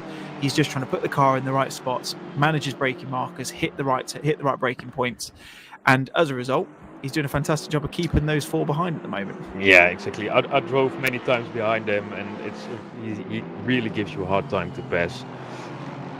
Puts the car in the right places and under defense. So I think Pilkington will get frustrated, but I want to know how this will evolve. Yeah, absolutely. You can see you can feel the frustration coming from that number 31 Lexus at the moment. He's just trying every possible move he can just to put Yannick under as much pressure as possible. But Yannick is like a sponge at the moment. He's soaking up every ounce of pressure that he's been given, and we can see our leader, George Boothby, has come into the pits with just under 40 minutes to go. Our race leader has come into the pits, so he's going to be one to keep an eye out for. I'm sure he'll be expecting for a nice, easy pit stop, and I'm expecting he'll probably drop out around sort of 5th or 6th, I would expect. Again, it's hard to tell exactly what times they're going to do in the pit lane, of course, because, as you mentioned, Aaron, it's a refueling only pit window, so he could put in absolutely nothing and just get into the pits and get back out again, or he could completely refill the tank. So He's come back out. As you see, Aaron Martin Pilkington does then eventually elect to go into the pit lane. Adam Banfield going in behind him as well. I look like Adam Banfield, she got a little bit out of shape coming through Cheetah there, as Rich Smith is then released to give him a chance to try and get past the Aston Martin of Yannick Vanenduk. So it's a case of it's almost like a tag team in the Simsport racing drivers at the moment. He gets one out of the way and then gets the other right behind him instead. I wonder what Vanenduk will do. Will he answer to Pilkington if he goes right this lap in the pit, or will he stay out? Yeah, it's going to be an interesting one to keep an eye out for. Of course, you'll see as soon as he goes into the pits, as George Boothby's now exited the pit, so he's now sitting in 8th place, just coming through sunset, as you can see on your cameras at the moment. Good timing on the camera shot for that one. So that does promote Niels van der Kokel into the lead of this race. Simon Zimmerman, who did in fact get past Lucas Rommel a couple of laps ago, he is up into 2nd. Rommel, as we mentioned, in third place, with James Warren pretty close behind, but Niels van der Kokel now as well, which is the Adam Banfield, exiting the pits quite a way behind Aaron Martin Pilkington, Aaron, and wonder whether that was any damage that he had to deal with, perhaps. Yeah, maybe a tire change. Maybe he was in a spin and had some square tires or something, and yeah, then it's probably the way to go to change tires. But I don't know what it took him. Yeah, so you see Joe McCauley on camera at the moment. He's the highest man on track at the moment who has cleared his pit stop. So he is very much, apart from Boothby, of course, but he is very much one to keep an eye out for. So Niels van der Kokel, of course, in the pits now as well. He's covering off that pit stop from George Boothby. Lucas Rommel in the pits as well. Regan Mitchell now the highest of those kind of mid-pack, I suppose you call them, to go into the pits as well. as George Boothby still enters. He promotes himself up into 6th, courtesy of Ron. As you can see, Rich Smith down the outside into Crowthorne around Yannick Valenduk. We've seen that move tried by Aaron Martin Pilkington, didn't work a couple of laps ago, and it looks like again Yannick's managed to hold off once more, and he is putting on arguably one of the strongest defensive drives I've ever seen from any of the drivers in ACC that I've commentated on over the last few months or so, because he's had many different people try, and so far in this battle at least no one's managed to get the better of him, Aaron. No, like I said, I was behind him and it was frustrating for a whole the race. He knows how to defend, and I know he's enjoying this because he will be laughing right now. But yeah, he does an excellent job. Yeah, certainly not wanting me to. I wouldn't want to be behind him anyway. And good evening to Curbsy, who's watching the stream. I believe he was one of the PPR guys. So it's Zimmerman, funnily enough, PPR. No, SRHI at the top. I've just got the colours mixed up again. Who's currently in first position, but George Boothby will eventually regain that. You have to say, unless he has any sort of issues circumventing any of the guys in front of him. Though he has got a 6-second gap at the moment. So he's still got plenty of time. James Warren in PPR in 2nd place, but he's now gone into the pit. Sam Spenkelink in 3rd, and Kieran Vidago and Dean Riley, both Simsport machines in the top 5, both going into the pits now as well. George Boothby, and then it's the fight on your picture at the moment with Yannick Valenduk, who's still doing an admirable job of defending from now Rich Smith. It was Aaron Martin Pilkington in the first instance, but he's now got a Honda behind him instead of a Lexus. Still not the easiest thing to keep behind, but yeah, I mean, we can't say it enough, can we, Aaron? Yannick is doing a brilliant job of defending, and it surely, I mean, we've seen a few of them do it already. It's just a case of who's going to be the next one to try and move, and potentially, dare I say, give up after a couple of corners and just drop back into the pits like the other ones have. Exactly. Yeah, I can't say it enough. It's frustrating if you know all those guys are quicker than him, but they just can't pass. Absolutely, yeah. It doesn't. Yeah, that's the thing, though. It doesn't matter. You could be 5 seconds. Well, maybe not 5 seconds a lap slower. That's probably a bit too much of an exaggeration. But you could be a second or so a lap slower. But if you can defend like he is at the moment, then you are going to keep the position as he is. As you see, Dean Riley trying to go up the inside of Joe McCauley in the Honda. Of course, all these guys have now pitted. So, as expected, and that's a lovely move around the outside. I think that is from Joe McCauley around Dean Riley. It was an interesting move to say at least. It didn't really look like the move was really on. It looked like Dean Riley kind of just shifted and got out of the way, but it means that he's right behind Kieran Vidago in the Ferrari. But I mean, Joe McCauley is on an absolute move at the moment. 2 positions in the space of a few corners, gets one into Crowthorne, and looks like he's going to get Kieran Vidago going into sunset in towards Clubhouse as well. You can see the sun is very much setting here at the Kyalami Grand Prix circuit. He's doing a fantastic job of getting his way back up the field, and I'm quite pleased with myself, Aaron, because as you can see, Joe McCauley, yes, he's made a couple of positions up, but he's up into around about the position that you and I expected he would be after the pit stop started to shake out a little bit. Yeah, it wasn't a wild guess. It was just purely professional, calculated. That's exactly what we're paid to say, isn't it? At the end of the day, we see a Honda going slowly in the back. Got a Honda going slowly in the background. One of the SRHI guys. I don't know exactly who that was, but I would imagine he's probably a lap down. To be fair, at the moment, so nothing to worry about. You can see him at the back of the picture at the moment, just behind Regan Mitchell. So yeah, looking at the timing sheets, definitely is a back marker. You can tell though. You see Adam Banfield. Lucas Rommel going very wide through Cheetah there. Seen quite a few people do that so far. It is one of those corners, isn't it, Aaron, that you can catch that. You've got that big old sausage curve on the inside, haven't you? The big yellow one on the inside of the apex. And if you catch that, it just shifts you into the abyss, doesn't it? You just can't you can't control it, and it's one of those, you either go off into the outside or you try and correct it too much. You end up spinning and you're in the wall. So it's not the kind of corner you want to be getting wrong. You don't want to cut it. Definitely not. You can be an alien for a couple of seconds because you will be launched into space, but it's not what you want. Absolutely, yeah. It's not the kind of thing you want to be having whatsoever. But at this moment in time, we've got 32 minutes remaining. Simon Zimmerman is your current race leader. Got Sem Spenkelink, who's currently just over 14 seconds behind him, with Boothby, our net race leader, currently sitting in 3rd. Yannick Valenduk behind him, closely followed by now Niels van der Kelt, So it looks like now- Rich Smith has gone into the pits as well. So again, as we mentioned, another driver has given up the ghost on trying to pass Yannick Valenduk and has dropped into the pits. Yeah, that's a shame because Valenduk needs to stay out right now because he can hold off Niels van der Koekel and give Simon a better chance to stay off to aim for P2. Absolutely. Oh, bit of contact between Dave Jr. and Adam Chmielewski there. That was one of those moves that just didn't look like it was going to happen, was it? Unfortunately for him, got SRHI and Chris Hill saying we should stop the race now that we know that we've got a top top four actually of SRHI guys. I don't think it's enough to win the championship, unfortunately, chaps, but we have got one of SRHI's finest alongside me in the commentary box. So if he had anything to do with it, he'd be, I'm sure, Aaron, you'd be pulling cables out left, right, and centre just to try and set the results as they are at the moment. Tempting. Tempting indeed. We're getting bribery from Steve Proudly behind us in the commentary box as well. We definitely won't adhere to that. We will let this race run because we've still got 31 minutes of brilliant action to bring you, I have no doubt, and we'll do our best to get the interviews at the end from the top three and anyone else who fancies it as well.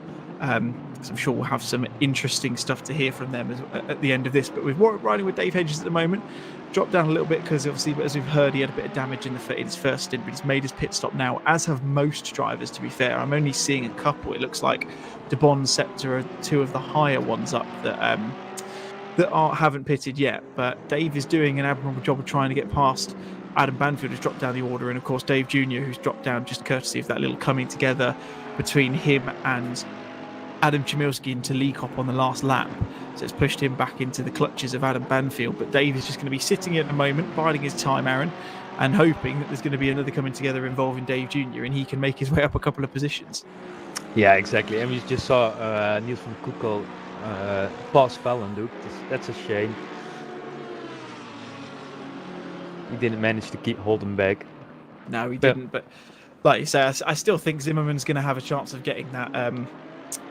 Well, he'll definitely get a podium by the looks of it, barring any mishaps in the pit box. But I think your top two, barring any sort of miraculous scenes that will happen between George Boothby and Niels van der Kilt, may potentially stay as you were. But of course, we've still got a championship on the line at the moment, and at the moment, it's downright impossible to tell who's going to be winning it because the top three are SRHI drivers, and the first man who's not SRHI is Niels van der Kilt, and then you've got obviously De Bon as well, and then Warren. But the midfield, where there's obviously a lot of points up for grabs as well, is kind of being dominated by Simsport Racing to an extent, isn't it, Aaron? Yeah, you see a lot of red tiles running in the midfield.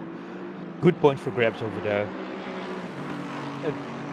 We need some fast calculators to know who is the champion this evening. Yeah, absolutely. Yeah, if anyone fancies doing any calculations for us to figure out who's going to win as we speak, that would be very, very much appreciated. Anthony Terhorst is looking to know who the top five were in qualifying. I'll do my best to round them off the top of my head. So it was George Boothby who was on pole. You had Niels van der Kilt in second. It was Joe McCauley in third, if I remember correctly.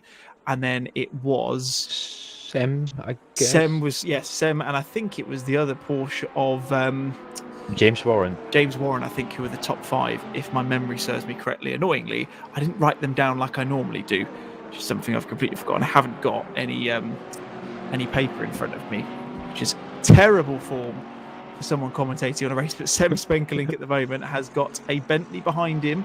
It's one of the PPR machines. He's not on the lead lap at the moment. It looks like that is going to be the Bentley of, I will tell Cody you. Pride. Cody Pride, that's the one. Thank you, Aaron. I'm glad you're switched on. At least that makes one. At least that makes one of us. Anthony Terhorst put into quick maths into the chat. Not necessarily what I was after, Anthony, but I appreciate your endeavour anyway, mate. Very helpful to have that sort of brain matter working at the moment. But yeah, Sem is running a quiet race now. Of course, he was very close between him and James Warren, and that's really where he's going to be looking to come out for. But we're riding alongside our current net race leader, George Boothby, who is around about 16 seconds behind Simon Zimmerman. So it's definitely not. I think you mentioned 18 seconds, Aaron. I think you said it was for the standard deficit to drive through the pits. Of course, they've got to take on fuel as well. So, and as you say that, George Boothby's just gained a miraculous 2.1 seconds, just a small amount on Simon Zimmerman on that last lap. So he's definitely going to be our net race leader. Niels van der Kelt will sit in just behind him. And then we're really waiting for Zimmerman, Spenkelink, Valenduk, De Bon and Scepter to eventually go into the pits to eventually see exactly how this is going to shake out. Because at the moment, I'll be honest, I'm not too sure who's going to be in this top 10. No, exactly. If you the splash and dash will cost you 26 seconds. So I guess Sam, well, you will fall back right at the back at James Warren, I guess. It's a hard guess for now. Anything can happen. Absolutely, yeah, and of course, we'll know exactly where everyone fits out when they do eventually go into pit. Still 25 and a bit, just under 26 minutes remaining as Kern Scepter on the back of Eric de Bon at the moment in that Mercedes AMG GT3 car. James Warren, it looks like. No, it's one of the BMWs. That's one of the guys who's a lap down at the moment. Another one of the PPR drivers is a little bit further back, is behind them on track, but a couple of laps behind. That is Luke Walker in the number 11 machine. So this is a fight for position as they go up towards Lee Kopp on lap number 30 at the moment. In fact, lap number 29 for them at the moment, because that lap counter at the top is, of course, based on the fact that Simon Zimmerman has gone on to his 30th lap. So apologies for the confusion there, but these two still need to pit, of course. So it is going to be one of those. I wonder if Kern Scepter's sat there, and you obviously know him probably far better than I do, Aaron. I wonder if he's sitting there thinking, I'll bide my time. If I can make a move, fantastic, and maybe go a bit longer. But if I feel like he's holding me up, I'll just dive into the pits. Yeah, well, Goodness, my teammate in the endurance races, so I know him quite well. Definitely know him very well. Yeah, know him quite well. He's just go as far as he can, I guess. We'll go for the very last 15 minutes. We'll pit and probably go for a splash and dash because he's good on tires. Yeah, absolutely. It's going to be interesting to see how these things change over the next couple of laps. And in this last 24 and a half minutes, still plenty to play for, of course. We've still got a championship on the line, of course, between PPR and SSR. It's not beyond the realms of possibility. SRHI could still win, subject to a miracle. I'm not going to sugarcoat it. It does need a miracle. They're on 414 points. There's about 180 behind. So if they were able to complete the top 10 and no one else finished the race, I think that would do it. But it seems unlikely at the moment. It's very much a two-horse race going into this final round at Kyalami. We've been blessed with some fantastic action, haven't we, Aaron? Of course, first round was at Bathurst. We had the second round at Misano and the third at Donington, each of which has been selected by members of the relevant community. So it was Simsport from Bathurst, you guys from SRHI picked Misano, of course, and the PPR picked Donington. But we've had some fantastic racing, and we've certainly had plenty of action this evening, haven't we? It's been a fantastic first season of this Clash of Communities. Yeah, exactly. It's the start of something good, I guess. Myself drove at Mount Panorama. I really enjoyed that race. I hope more seasons will come, and I'm quite sure they will come. And just hoping for more communities to join in. Yeah, absolutely. If you are watching the stream, and I'll give you 3 things to do. 1, subscribe to the channels that you're watching it on, whether it's SRHI or Simsport Racing. Like the stream if you haven't done already, so make sure you hit that little that thumbs up button and make it nice and big and blue. Thirdly, if you are a manager of a community, like Aaron said, the more the merrier. It'd be fantastic to get as many communities into this as possible and make this into a massive event over the next couple of months or so. And I'm sure, based on the quality of racing and the quality of events that we've had over the last 4 weeks, I am very confident we will see a season number 2 in the not so distant future. No, definitely not. It would be awesome, and more will follow. I'm sure of it. Absolutely. See Wout Vervoet going a little bit wide there into the first corner, but that is George Boothby behind him, so he's just elected to get out of the way. I was about to say we've caught an interesting mistake from Wout there, but it does look like he's just got out of the way to let Dave Jr. to let George Boothby through. Chris Hill's interested apparently, Aaron, but I think he's probably too involved in this already, I'd imagine. Chris here, he says, I'm interested. I manage a community. We'll speak separately, Chris. I think that sounds like a sensible idea, and we'll have some words, because your community is doing a rather good job in this race at the moment. I suppose the pressure's off now, and it gives them a chance to stretch their legs, and it certainly helps, Aaron, like we've mentioned a couple of times, that you have got someone in the form of George Boothby, who we knew was quick anyway, but of course, it's not necessarily something that we've had a lot through the season, because of course has had some technical difficulties, but assuming he can make this last 21 minutes without any issues, he's going to be on for a fairly confident and a fairly consummate race victory. Yeah, exactly. It will boost the points of SRHI. And it's a shame he didn't finish. Well, did he finish on Misano? I'm not quite sure. So correct me if I'm wrong, but if I'm right, he didn't finish the first 3 races. So it has cost us 150 points. So that's a shame. Yeah, absolutely. It is a shame in the end. Like you say, it's one of those things, because we are obviously doing sim racing. We can't necessarily manage those sorts of things, which is a bit of a shame. Interestingly, I've just been Dmitry Schenk in the chat has mentioned what's happened to Joris. He has actually disappeared down the stand. I'm not sure if he's dropped into the pit lane. Yeah, he's actually down in 26 places, 2 laps off. So I imagine whether that's a disconnect or something terminal, maybe he's been caught up in an incident or something. But unfortunately, he is still running. Just for whatever reason, had a bit of a rubbish last few laps. It looks like. I'll try and catch on near Pit Wall Live when he went into the pits. He went into the pits on. He's had a few pit stops actually. He pitted firstly on lap 19, then he pitted on lap 25, and then he had another pit stop after a couple of laps after that. So he's obviously had a couple of issues. Don't know whether that was fueling issues or it was a pit strategy error or anything like that. But unfortunately, he did a fantastic job. Yeah, and he's shifted himself right down the field. Unfortunately, hasn't he, Aaron? Yeah, it's probably one of his best races he ever had. It's a shame. He really had a good pace, and he really exceeded my expectations. Yeah, he was certainly doing a fantastic job. So yeah, it's a big shame that he had. He's had some issues. You see him, just so George at puncture at Bathurst. I do remember that, because I remember he was running a good race at that point as well. You see Aaron Martin Pilkington going into the pits as well. He's already done his pit stop, so he's going to be going in for a non-scheduled pit stop. There's only 4 drivers left who haven't pitted at the moment, after Simon Zimmerman did a couple of laps ago. So it's still Sem Spenklik, Yannick Valenduk, Eric de Bon, and Kern Septer, who's at the head of this triplet at the moment. And interestingly, Aaron, one of the members of these triplet is the man in 27th place, which is Luke Walker. He's certainly making his presence known, despite the fact he's a few laps down. And I can't imagine Kern's going to be appreciating that too much. No, exactly.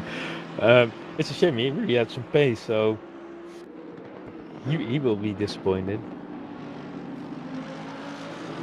Yeah, absolutely. And yeah, just going back to George, so yeah, he had a puncture at Bathurst, disconnected after the restart at Misano, and he didn't actually drive last week at Donington. So of the races, it looks like of the races he will complete, it looks like he's going to have a 100% win record, which I'm sure he'll be very happy with. Just be a little bit disappointed that he didn't have the chance to complete every single one, but certainly getting some good points on the board for SRHI this evening, and it's looking pretty good for those guys right now. As you see, we've got this wonderful rear split comes. Kern Septer does finally drop himself into the pits with just over 18 minutes left in this race, so he's going to drop himself down the field. That's probably going to put him back to around about the teens, so maybe 12th, 13th place, around Rich Smith and Lucas Rommel, and it gives Eric de Bon a chance to just kind of take a breath for a minute, because he had Kern Septer behind him not too far away for quite a few laps, didn't he? No, exactly, and he had some free air, but James Rowan is right at his back. Oh, sorry, that's not true. That's the BMW. Well, he finally can get his head down and get those times out.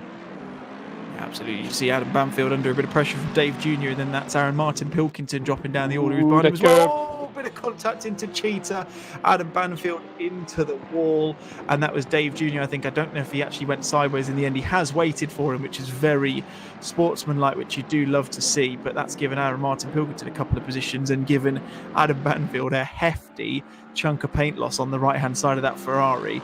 He's Dave Jr.'s been in a couple of incidents in the last couple of laps, and not all of them his fault, but he's certainly not had the best run over the last sort of 10 minutes or so, has he, Aaron? No, exactly. But do you remember that sausage? Yes. It was that sausage. True. Oh, it was the car. Just to confirm, we're on about the sausage curb. He's not stopped off for a bite to eat in one of the many burger vans I'm sure are frequented around the Kyalami Grand Prix circuit. But yes, it is one of those, and like you say, it's just one of them. Racing incident, you probably assume if you did catch that curb, it's one of the, you can't avoid it. It is going to shift you off to the outside. It would be just an unfortunate coming together, wasn't it? Yeah, it would be an incident anyways. Exactly. Yeah, you see Joe McCauley now up to 7th, managed to get past James Warren in the Porsche. He's now got, I think that's Dean Riley for close company behind him as well. So this is a train of, I'd argue it's nearly a quartet where you've got Kieran Vidago just in the background of your shot as well, and they are very, very close for company at the moment. James Warren getting very deep. It looked like that does manage to get it stopped by the looks of it. Manages to get it slowed down and into the apex, or just past the apex at Crowthorne. Doesn't go too wide, but it looked like he braked really late going into that corner. Dean Riley certainly trying to twist the screws, the leading Simsport driver at the moment. At this moment in time, I would imagine, Aaron, that it's advantage PPR just based on the way things are, but with De Bon still to pit and of course Dean Riley behind 2 PPR drivers at the moment and Kieran Vidago close in tow as well, still not over yet. No, it will be. It will be a close call. Can't say anything about it right now. Who will be involved?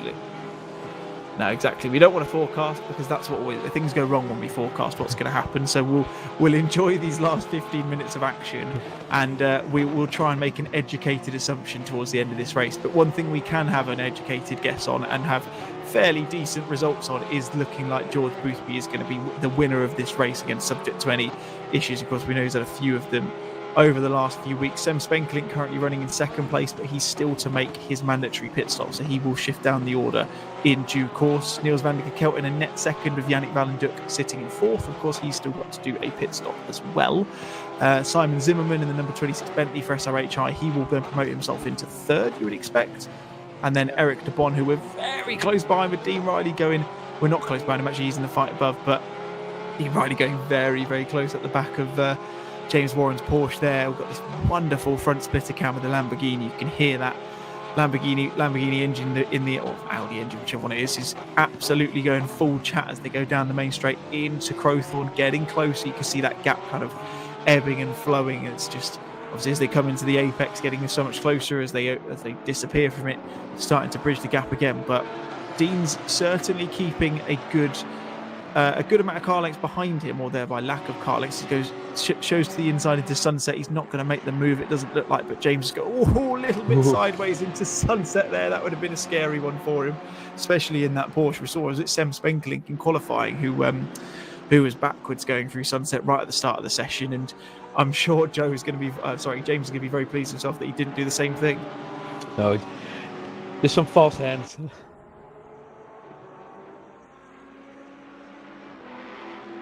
Yeah, fast hands indeed. You expect him to be a little bit shaky after that one, as you can see now.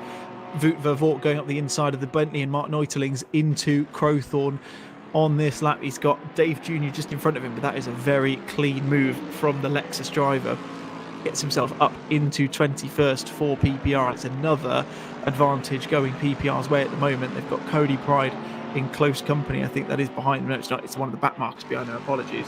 And in your bottom corner of your screen, the lovely picture-in-picture, we can still see that battle between James Warren and Dean Riley, with Kieran Vidago ever closer on the scene at this moment in time. Cody Pride did quite well for recovery. Started from the pit, added stop and go penalty of 30 seconds. Of course, yeah, he did, didn't he? Yeah.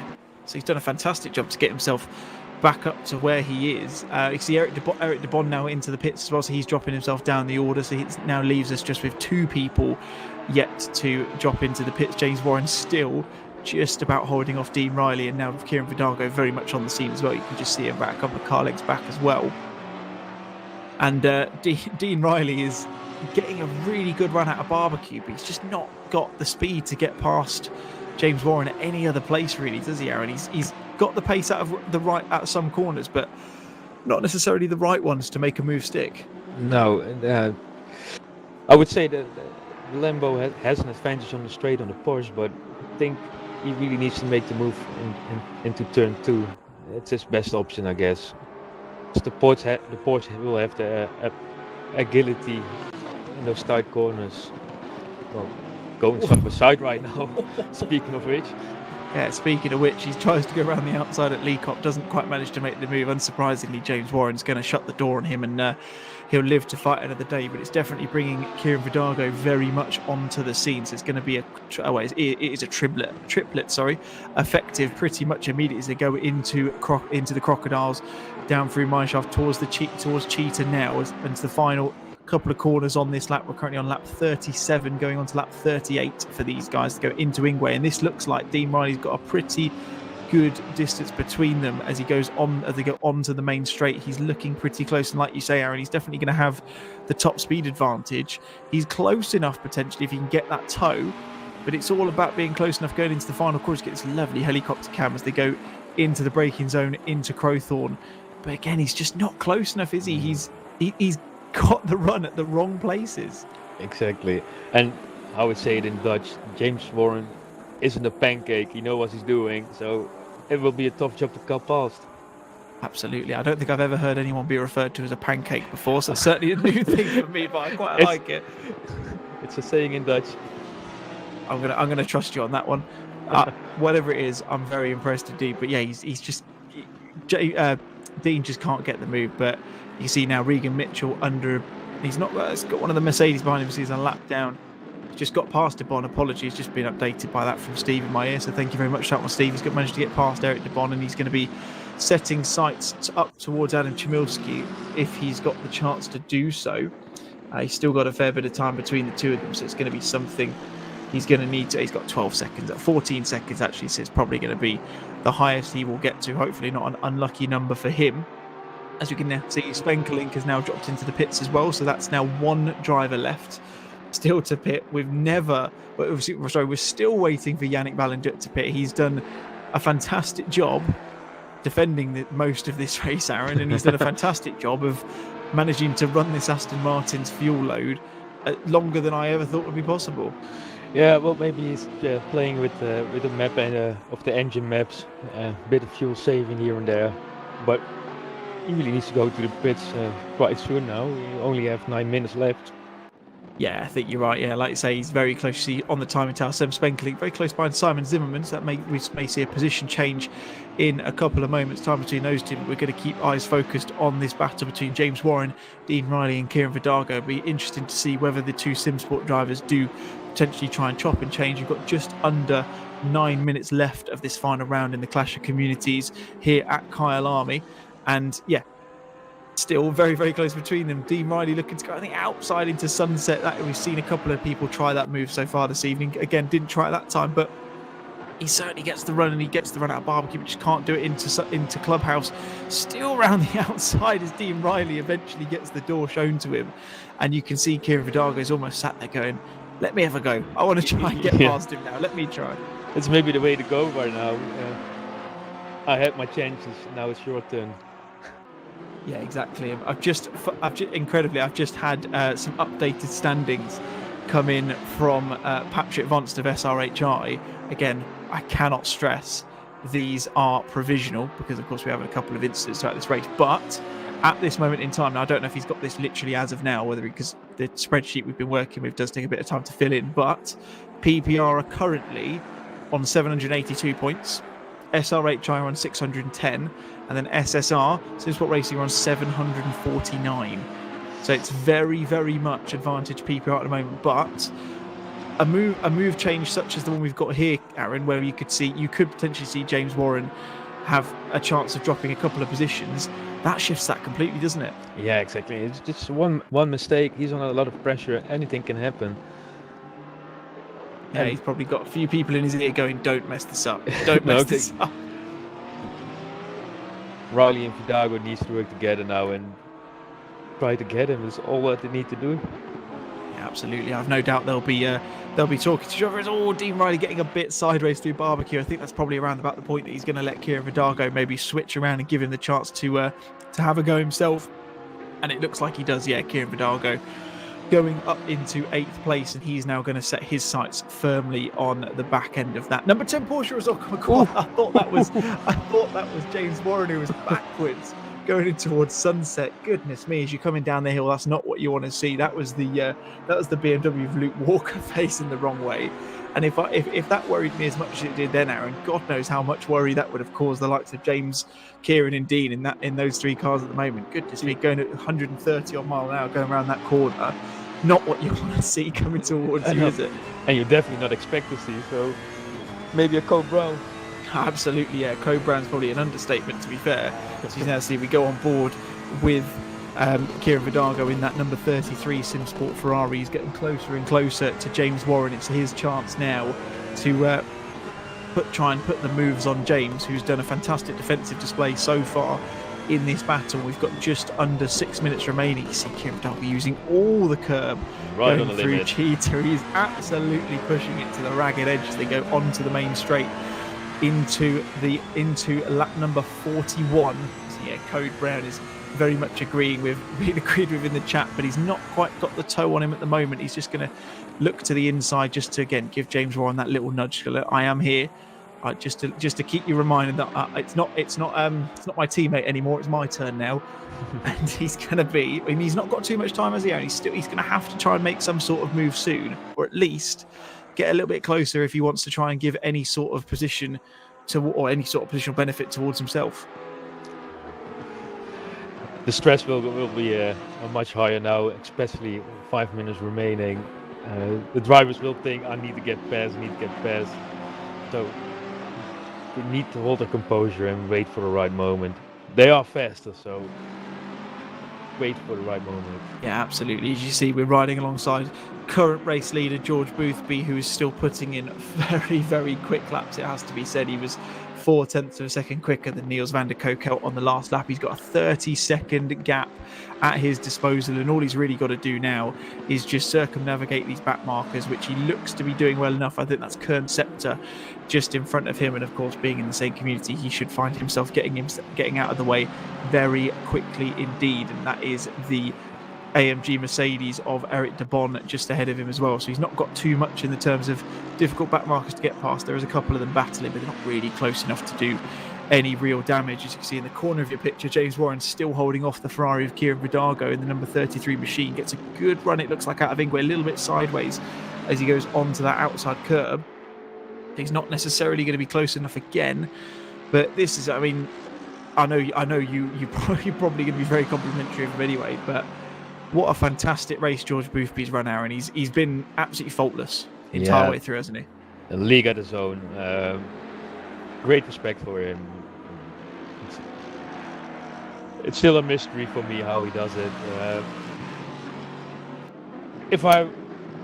Sorry, Aaron Martin Pilkington, the other Aaron, one of the many Aarons who's watching and driving this evening, managed to get the inside of Kern Scepter into Ingwe, puts himself up into 15th place. That is an extra point. We've got points incoming, according to Anthony Terhorst. But that the points I gave you a few minutes ago were at the point of lap 38. So with 3 minutes remaining, so we're looking at, depending on where George Boothby is, he's just ahead of us at the moment, we're probably looking at 2, maybe 3 laps at a push left, Aaron. It's looking like it's PPR's race to win, but a championship to win rather. But see, like we say, we've seen one Simsport racing man make a move in the form of Aaron Martin Pilkington, and like we say, James Warren is probably the man who is under an immense amount of pressure at the moment. He's probably got a few people in his ear going, "Do not mess this up." No. Yeah, well, some people, some drivers will can cope with much pressure, and James Warren is one of them. He just needs to get his head down and don't look too much at his mirrors. Just go for it. Absolutely, yeah. The relative and the mirrors are the two things you don't want. You almost want the ability if you could pause the sim at the moment and switch off that rear view mirror. I'm sure he'd be doing that right now. If I was in his position, I probably would have had the relative switched off for a while already. Of course, one thing we do need to consider still is the fact that Yannick Valenduk still hasn't gone into the pits. I hope he knows he still needs to do it. I'm sure he will. I'm sure he'll have had the relevant notifications. You see, funnily enough, just I've said that Chris Hill's mentioned in the chat, has anyone told Yannick there's a mandatory pit stop? I mean, I'm hoping someone has. I'm hoping he's aware of it. He should have seen the fact there's a little number 1 next to him. And if I'm not mistaken, you see Anthony Tehorst is the same as well. So everyone's telling us to tell him. I'm not sure if he can hear us, but he's not got too long left, and he's going to be slapped with a mighty old penalty if he doesn't pit, isn't he? Well, he needs to come in this lap now, or else we have a little bit of problem. Yeah, exactly. Hopefully he's just leaving it really, really late and he'll just drop into the pits in a minute. But what I was going to mention from that is that's presumably going to promote a fair few of these guys, potentially the ones on screen at the moment, up a couple of positions. It may not actually, considering how much he's going to need to fuel for. He could be in and out within 22, 23 seconds. So he might just have enough of a gap to make that move. And you can see he's better late than never. He left it late, but he has finally dropped into the pits. At the moment, I have got another update on the scores to show you with 2 minutes left. This is from a minute ago. At the moment, of course, this will change courtesy of Yannick dropping into the pit lane as we go on. We're on the final lap with George Boothby now. We might have another lap, actually. I'm just hearing. We're hearing he crossed the line 1 minute 50. So unless he's been very, very slow on this lap, which he certainly has the ability to do so because he's got plenty of time ahead and behind him. We could be on for another lap as well. And he's only half a second down at the moment, so he's certainly not holding off, Aaron. It's going to be one more lap after this. But as we stand, PPR have extended that gap at the top of the standings. They've now got 826 points to SSR's 751. And then SRHI have dropped a couple, of course, with Kern Scepter being passed by Aaron Martin Pilkington, and they're down to 606. But as we go on to the final lap here at Kyalami, it is George Boothby's race to lose. He's been at the front 99% of the time. I say 99% because he was pipped by Niels van der Kelt as he crossed the line to start this race. Sat behind him for a couple of laps, but as soon as he got past him, Aaron, he was comfortable, wasn't he? He just disappeared off into the distance, ran a race of his own, which is one thing you said he would have wanted to do, and he has been unbeatable in that Ferrari this evening. He just delivers right now, and because of extra lap, I hope some people did the calculation right on the fuel, because otherwise they have a little bit of a problem right now. Yeah, hopefully we've not got anyone sat there being very annoyed with them going, oh, why didn't George just slow it down on that start-finish straight? And we can hear from Steve in the background saying he's hoping all the PPR guys run out of fuel. I would never want anything like that to happen. We're very, very unbiased, and I can promise you we didn't actually say that. I'm only messing with you. But it is going to be George Boothby. He's going to run in. Kieran Fidalgo going, oh, he's looking at the inside of James Warren going into Ingwe as they now go on to the final lap. He's got the run looking like he's coming out of Ingwe, so he's got a fantastic chance to get the move done here. I'm sure what he'll be hoping to do is he hope to get the inside of James and then maybe just give him a little bit of a nudge and let Dean Riley come through as well. But James covers the inside. If Kieran's looking to go around the outside, he's not going to make that move stick, though. He's never going to get that done. As we can see in the bottom corner of our picture, George Boothby, the man who's been untouchable from pretty much start to finish by in the first lap or two, rounds Ingwe for the final time, finally gets the chance to complete the race. And as a result, he is going to be our winner for round 4 here at Kyalami. Niels van der Kelt on your screen now is going to come through in second place for PPR and what looks to be the final race, which will clinch PPR the championship based on the standings as they are. Simon Zimmerman is going to be coming through just about in third place ahead of Sem Spenkelink with Joe McCauley, James Warren. Well, I say Joe McCauley is probably the final one whose position I can definitely confirm for the time being. As you can see, Niels van der Kelt coming across the line to finish that second place. But we're up at the top of the hill in the picture-in-picture. Kieran Fidalgo still looking to make a move on James Warren, but he's not very close. They go down into Mineshaft. So he's probably going to be as you were. And I mean, that was a fantastic race, wasn't it, Aaron? I mean, we've had plenty of action all the way through. Like I say, it looks like PPR are taking the championship. Of course, the results are all provisional, but I can't see any of those What a reviews recovery. making a massive amount of changes. But yeah, what a fantastic race, some brilliant recovery drives, but action from start to finish, wasn't it? We had it all today. This end. Yeah. Great recoveries, great overtakes, some opportunistic overtakes, but it was a good race. I really enjoyed watching it today. Yeah, absolutely. What a fantastic race overall. So George Boothby in the end does take that victory ahead of Niels van der Kerk and Simon Zimmerman, who rounds out the podium. Sam Spenkelink, Joe McCauley, James Warren, Dean Riley came across ahead of Kieran Vidago in the end. Does look like they went and did that little kind of reverse switch at the end, which is quite nice to see. So it gave Kieran the chance to have a move, but when he didn't get it done, they've dropped back into the same positions. Yannick Valenduk came back through in 9th place after that very, very late pit stop. And Rich Smith rounds out the top 10. And like you say, Aaron, that was an absolutely fantastic race. And it's really a bit of a shame that this series has to end, isn't it? Yeah, it's really a shame. We hope in the future for more races because it's really entertaining and it's nice to see which community delivers which driver, and it's a beginning of something big.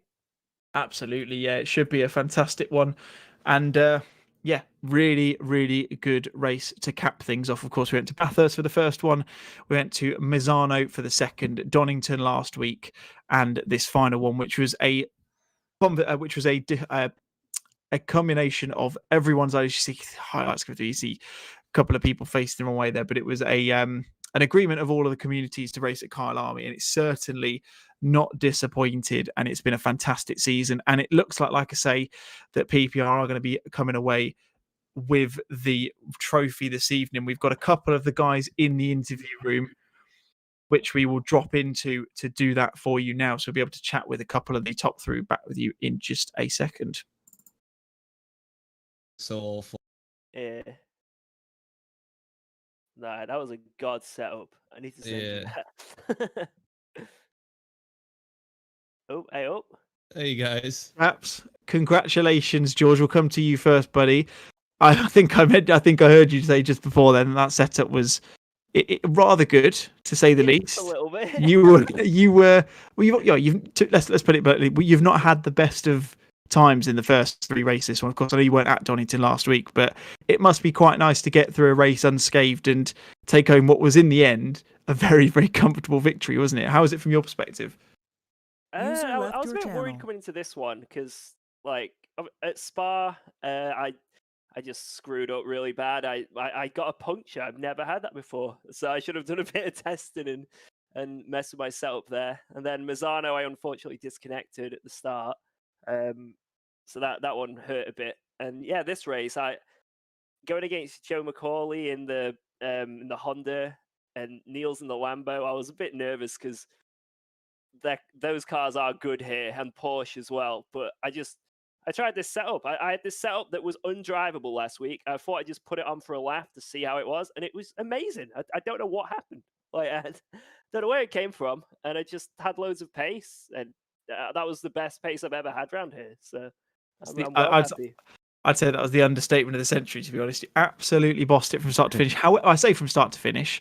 Obviously, Niels got past you just off the start finish line. I don't know if you were a little bit slow off the line. Maybe you got the speed wrong off the line. But you mentioned there that you were a little bit nervous of the Lamborghini. When Niels obviously got the position into the first couple of corners and led for the first few laps, were you expecting that the race would finish in the way that it did with the 30, 40 odd second gap, or were you expecting that was going to be something you were going to have to deal with through the entirety of that race? Because it was certainly the end didn't necessarily confirm to the start, did it? Based on where you were. Yeah, starting out, I had Niels and Joe right on me. So going into turn 1, I feel like I got the start well, but the Lambo I don't know if he was just running a little bit less wing than me, but he just drove away on the straight. So I was expecting Joe to get up the inside, but I think there was an incident. I'm not quite sure what happened. I'll have to look at the replay. And then I stuck behind Niels, and I just noticed he was sliding a bit, maybe obviously trying to get up to temperature of the tires and everything. And I just managed to take advantage of that on one of the first few laps and just like slide up the inside, and both left each other loads of room. So it was nice. It was a good little battle. Absolutely, it's definitely good from our one. You won't see too much of yourself on the broadcast, of course, because you're in a race of your own to a certain extent. But it was, yeah. I mean, look, it's been a fantastic race, and like you say, it's been fantastic to get you the chance to finish a race without any issues beyond your control. And congratulations, you drove a fantastic race. Well done. Oh, thank you very much. Thank you. Now, Niels, we'll come to you, buddy. Like I say, you got a fantastic run off the start line into the first corner. What was your what were the thoughts running through your head at that point? Obviously, you were about a tenth or so behind in qualifying back to George. Were you thinking at that point that you'd be able to try and drive away with it, or is it just a case of managing that race and try and keep him behind as long as you can? Yeah, well, to be fair, I kind of underestimated the Lambo. I think it's been like, I'd say 7 or 8 months since I've actually driven it. So I was quite surprised with the pace I had, like the pace with fuel in as well. It was incredible. I think it was actually a little bit faster than George's, but it was just sliding everywhere. I couldn't get a grip on it at all, and it completely ruined the tires as well. And honestly, as soon as the tires went off, I just dropped a second. It wasn't even a gradual drop off. It was just a second. And then, as the fuel load decreased, I slowly regained a little bit of pace again. But yeah, it was. I don't think I would have ever won the race, even if I didn't bin it in that second stint. I don't think I would have won it anyway. But because it was just too inconsistent. Just too inexperienced with the car, I think, and setting it up correctly. But it had some incredible one lap pace. That is for sure. It was quite eventful to drive. It was enjoyable, but quite eventful. Yeah, absolutely. And of course, well, we'll review the standings fully after this, but it looks to be provisionally, at least, that you're on the winning community. So that must be a win in itself, even if you weren't able to win the race this evening. Are you happy for everyone? Team effort. Yeah, let's go PPR.